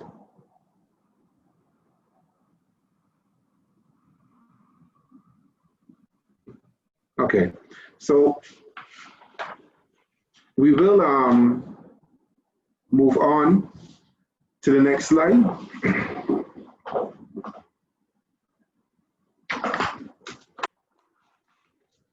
We have one more comment.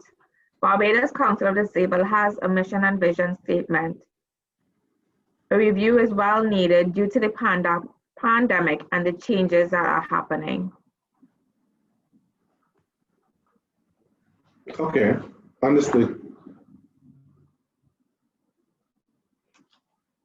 So we can have that discussion with some of the organizations about how best we may be able to assist them in doing that revision process.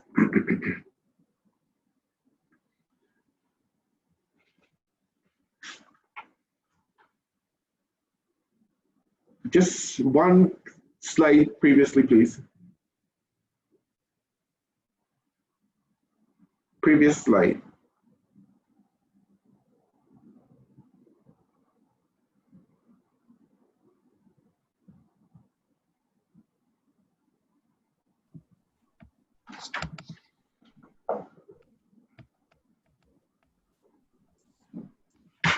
I would have mentioned annual and quarterly reports that are needed. So we have just a very basic example of a document that looks at administrative expenses for a period of time, 2018 or 2019. And this would give an idea and view of obviously what was spent on admin. The same thing can be done for program expenses as well. And it provides a basis upon which you can be evaluated based on your overhead expenses versus your programmatic expenses and the like. So the point is, it's important in part as part of your governance to have these documents that you can be assessed and referenced for based on your performance. So annual and quarterly cash flow reporting, as I said, the level and scope of your operation will determine the nature and extent of your reporting features. If you're a small organization, a simple spreadsheet of income and expenditure may be all that's required.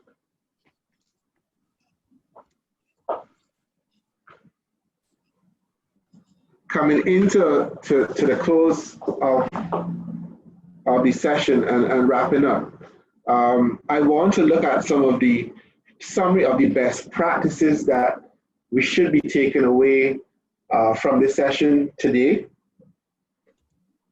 First of all, we want to look at budgeting. And why is budgeting important? Budgeting is important because it is the origin for our financial reporting. It is the basis upon which we are going to assess our performance. It is the basis upon which we are going to review our financial systems as well. So the origin of most programs and projects start with a costing for the initiatives. This enables an NGO at a later date to assess the financial basis for project expenditure. Some of the things that are needed: detailed records such as invoices and receipts, payment vouchers, quotations should be kept and maintained based on the legal requirement. In Barbados, I believe this is 7 years.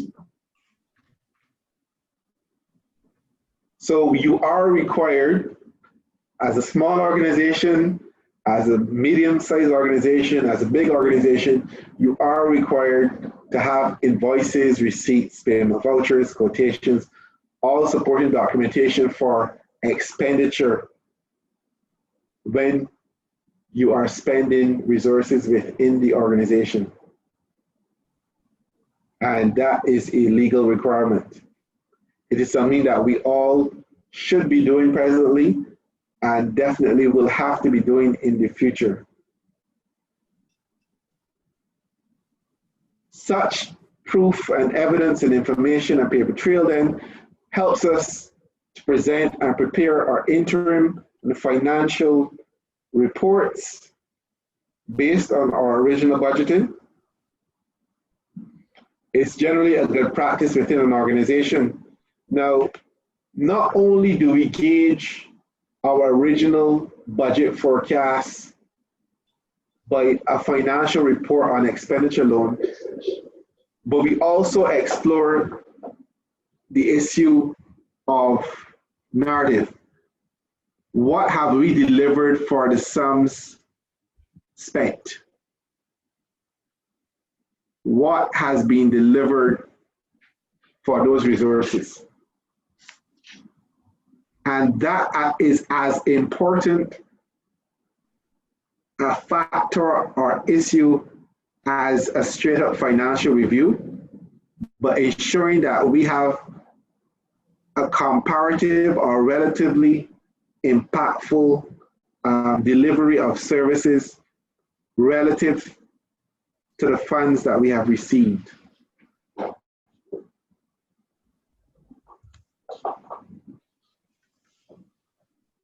Financial responsibilities in banking. We must ensure that check signatories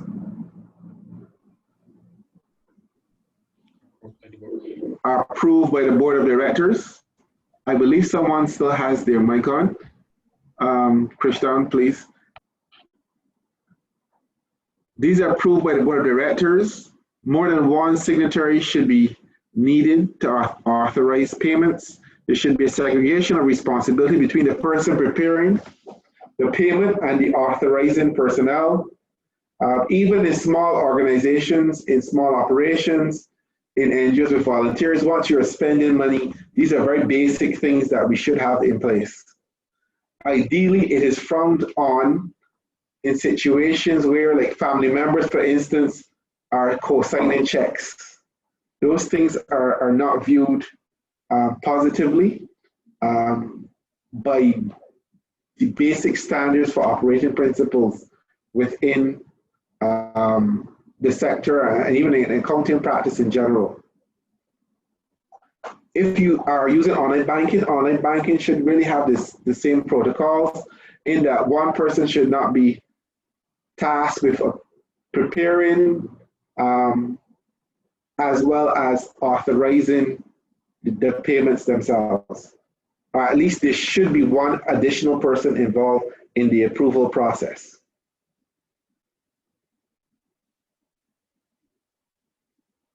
Next slide. Now, in terms of the board of directors, the board should be clear on its role and responsibilities through the use of terms of reference. The board should function and meet a minimum of at least 3 to 4 times a year, and there should be records of the decisions made by the board. If we have said, and if we agree that the board is the principal policy oversight mechanism, we need to know what the decisions of the board were or will be in the future. So we need to document what our boards have agreed to for proper good governance of our institutions.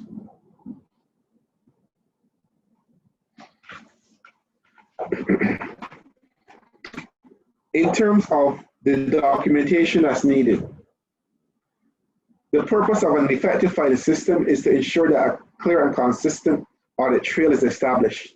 A few slides before I mentioned invoices, quotations, those type of things that are very much needed. Now, you do need to have some sort of filing system. I believe that electronic is acceptable in today's day. But you do need to have a way that you are filing and maintaining those records that they can be found. And there's a high reliability and consistency that you would be able to locate them in 6 months or a year time or 5, 7 years time in case you do get audited or there is a review of your institution. A spreadsheet should be prepared which shows information on the items bought, serial numbers, contact persons, service and date, this type of information. This is particularly more relevant for the bigger organizations that are buying things like computers and photocopiers and so forth. But even for small organizations, we still should have some track record or some record of what items were bought and where they are located. Preparation of annual narrative and financial reports for filing with the regulator. All funding contracts should be stored adequately for reference by external evaluators. Documentation of donors and their contributions to the NGO should be appropriately filed, and a designated staff member is responsible for keeping track of the operating expenses of the organization. Whether this may also be a volunteer in small organizations where you don't have staff, but there should be one person who's maintaining or keeping track of the basic documentation that you have. I will hand over very shortly to Karen and to recap on today's session.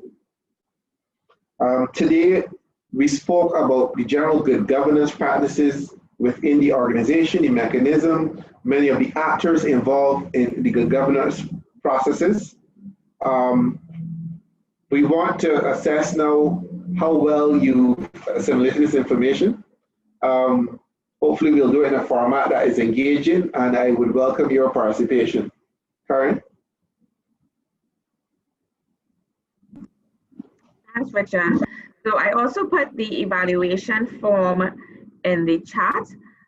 Before I move on, though, I want to recognize that Rosalina said some organizations have the president/treasurer being able to sign checks up to a specified amount, usually a small amount up to 1,000 Bayesian dollars. Therein the signatories. I believe that's not acceptable. It's an acceptable standard in the sector, and for most organizations. 500 US dollars is usually the limit. And you see in procurement sometimes as well, you can make a direct award when a good or service is being procured for 500 US dollars or less, 1,000 dollars or less. So that is not frowned on in the sector. Anything over that would require more signatures. However, I would say that you need to ensure that there are guidelines and your governance systems protect against contract splitting. You wouldn't want situations where a contract, for convenience sake, and I'm not saying that the intention may not be a bad intention, it may not be a fraudulent intention, it may be very well good intention, and it may just be simple to have $2,000 checks rather than one. You need to ensure that your governance systems protect the organization against such occurrences as well.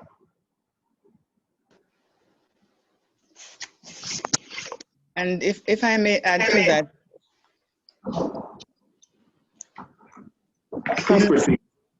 some organizations do have what is called a petty cash that they use so that certain amounts they will not necessarily have to write a check for, but the petty cash will take care of that. Is that okay?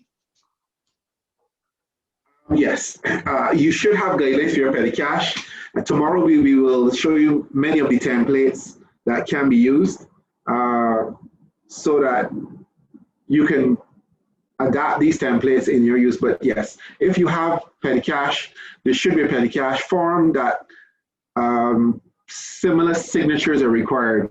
But for petty cash, one person approving it once it is under the limit of $1,000 or under 500 Barbados dollars should not be a problem.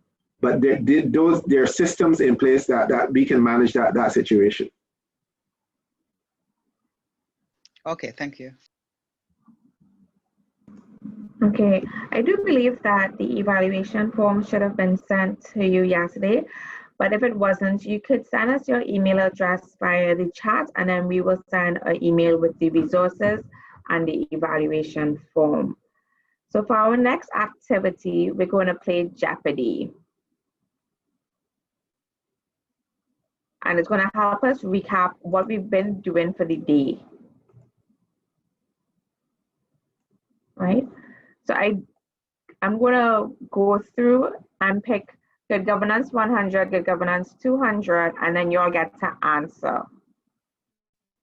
So for the first one, for good governance, standard and regulations and rules that promote high level of accountability and transparency. What is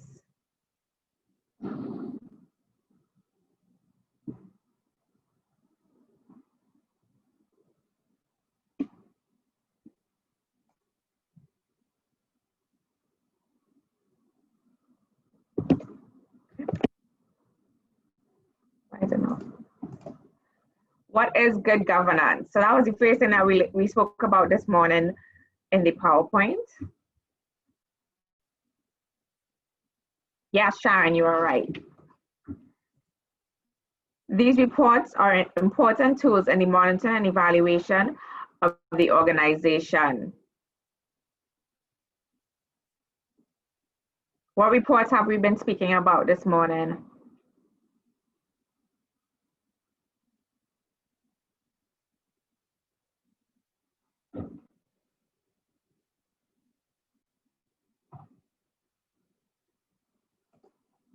What are the narrative and financial reports?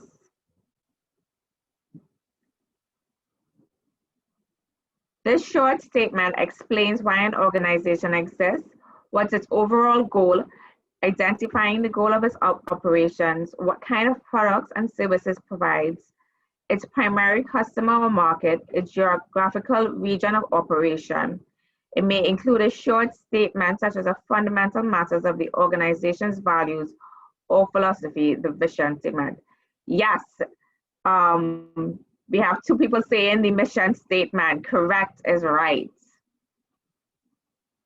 Mapping your governance structure. The system and processes concerned with ensuring the overall direction, effectiveness, supervision, and accountability of an organization, typically the purview of the board of directors.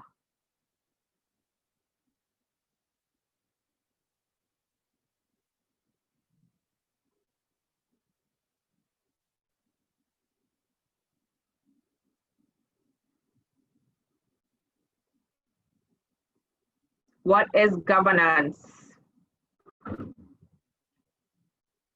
The process of coordinating policy direction from the board of directors and implementing it on a day-to-day basis. So we learned that there are two types of structures within our governance or our organizational structure, I should say. And we just learned about what was the governance, and this person who implements on a day-to-day basis is management. This person heads the organization and has the responsibility of overseeing staff members in their duties and program direction. Director, what is the executive director? The two Sharons are on the ball. This key feature of governance helps the NGOs to produce conclusive outcomes within their financial means which satisfy their stakeholders.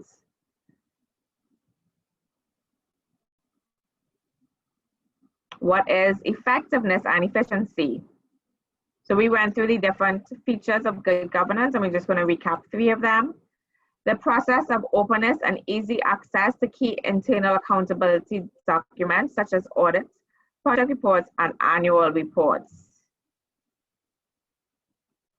What is transparency? This document outlines the legal basis for registration and sets the parameters for how the NGO will function.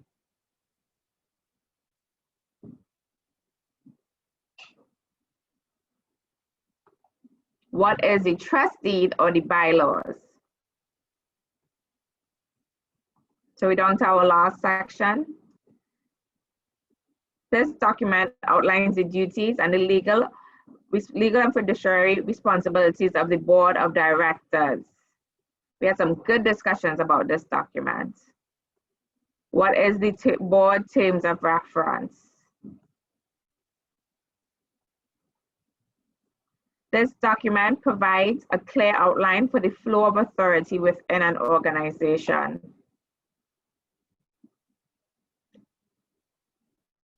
What is the operating? No, it's close. What is the organizational structure? Yes, the organizational chart. Good job. This is the documentation of board directors meetings. Minutes. Correct. What is the board minutes? So thank you so much for playing along with me. Now we're going to have a few more questions and answers with Richard.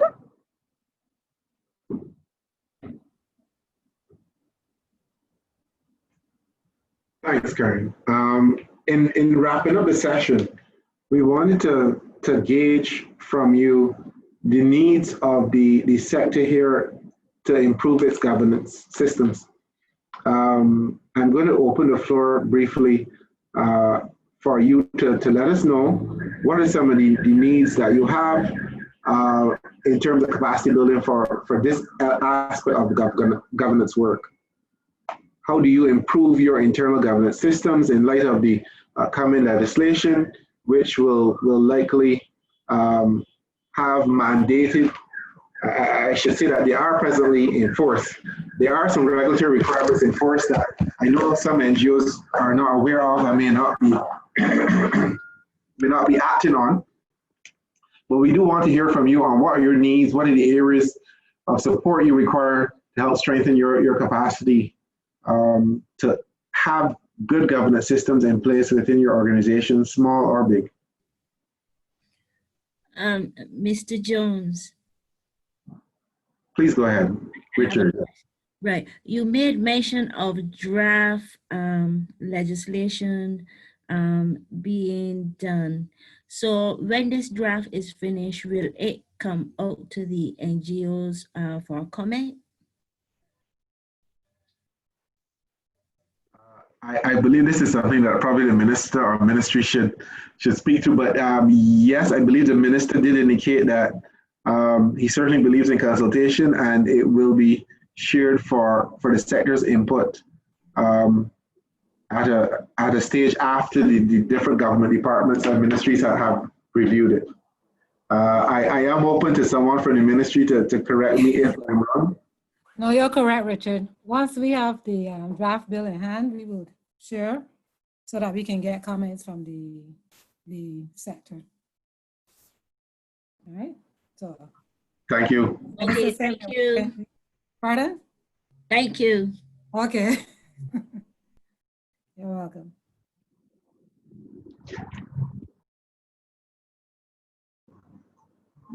Anyone have any comments, any questions, any requests for technical assistance or support? What areas do you need that support to improve your governance systems?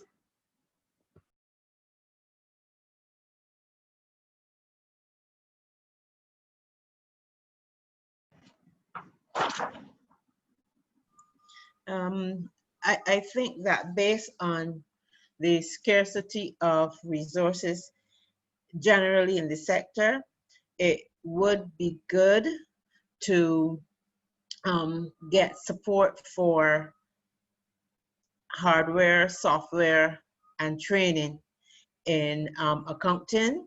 It could be QuickBooks or something like that, so that these the organizations that only have a few people, at least they can still be effective and efficient in their record keeping.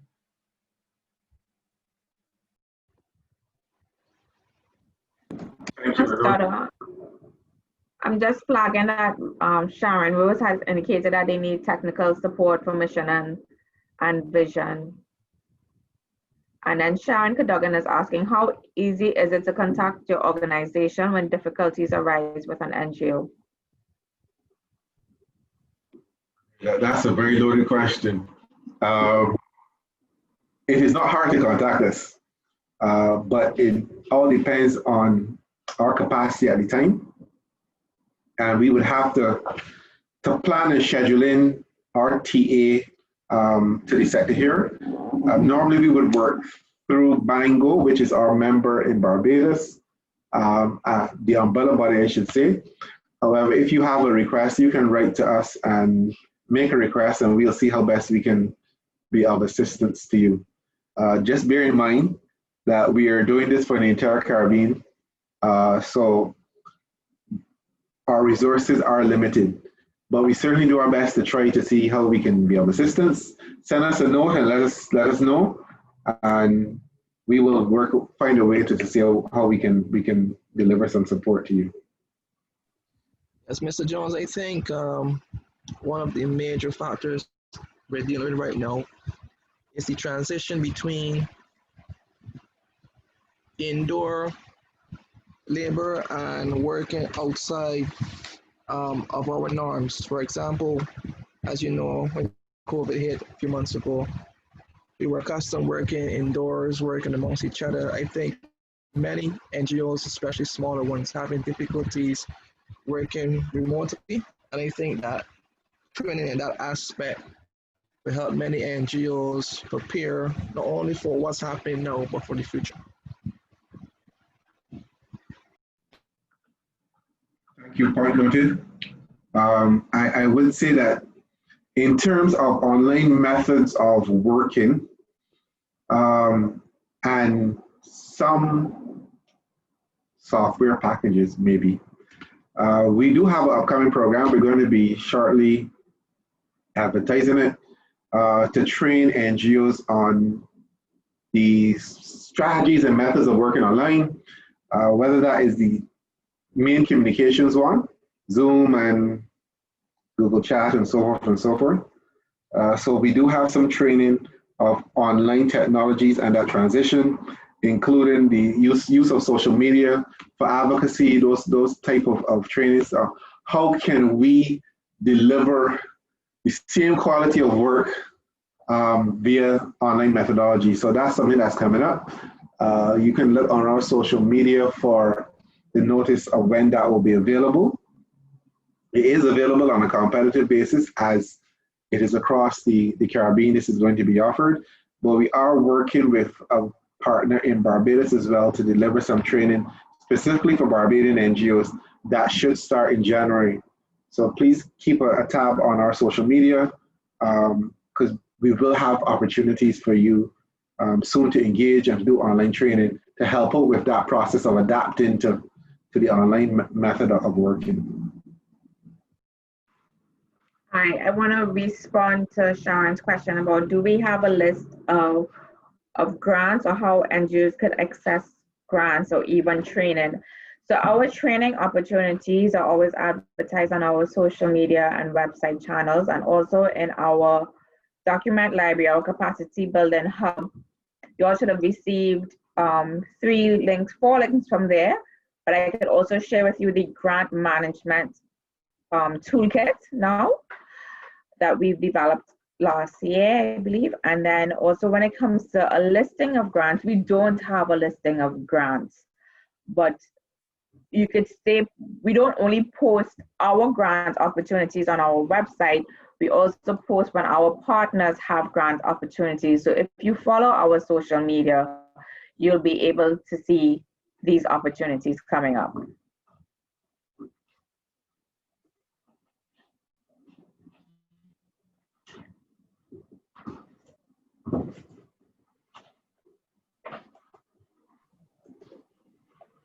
Okay, I think that was the last one. Any more comments before we wrap up? Okay.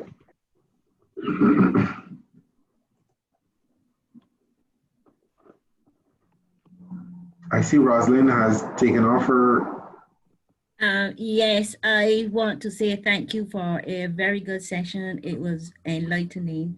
And I think that because Bangor, we just did some training. So I think that we are on par. That's very good to hear. And as a member of CPDC, I believe we would have given Bangor a grant to improve its strategic planning process 2 years ago or so. So it's good to hear that, that you are well on your way to making that happen. I know you would have done that vision and mission review a few years ago. So happy to hear that. Okay, with that, let me thank you all for attending today. We have a packed session tomorrow as well. Tomorrow will be more practical as we go into financial management issues. Certainly, it would have lots of templates, lots of guidance on how you can manage your financial side of things. I'm not sure if the ministry wants to say anything, but thanks again for attending today. And we look forward to seeing you in the morning for the session at 9 a.m. Yes, I would just reiterate what you're saying. Thank you all for participating. And we look forward to seeing you again tomorrow morning. Thank you, Richard, and your team for a very wonderful presentation. So please enjoy the remainder of your day. Everybody go safely. And we'll see you all tomorrow bright and early. Thank you. Thank you for having us. Thank you too. Thank you.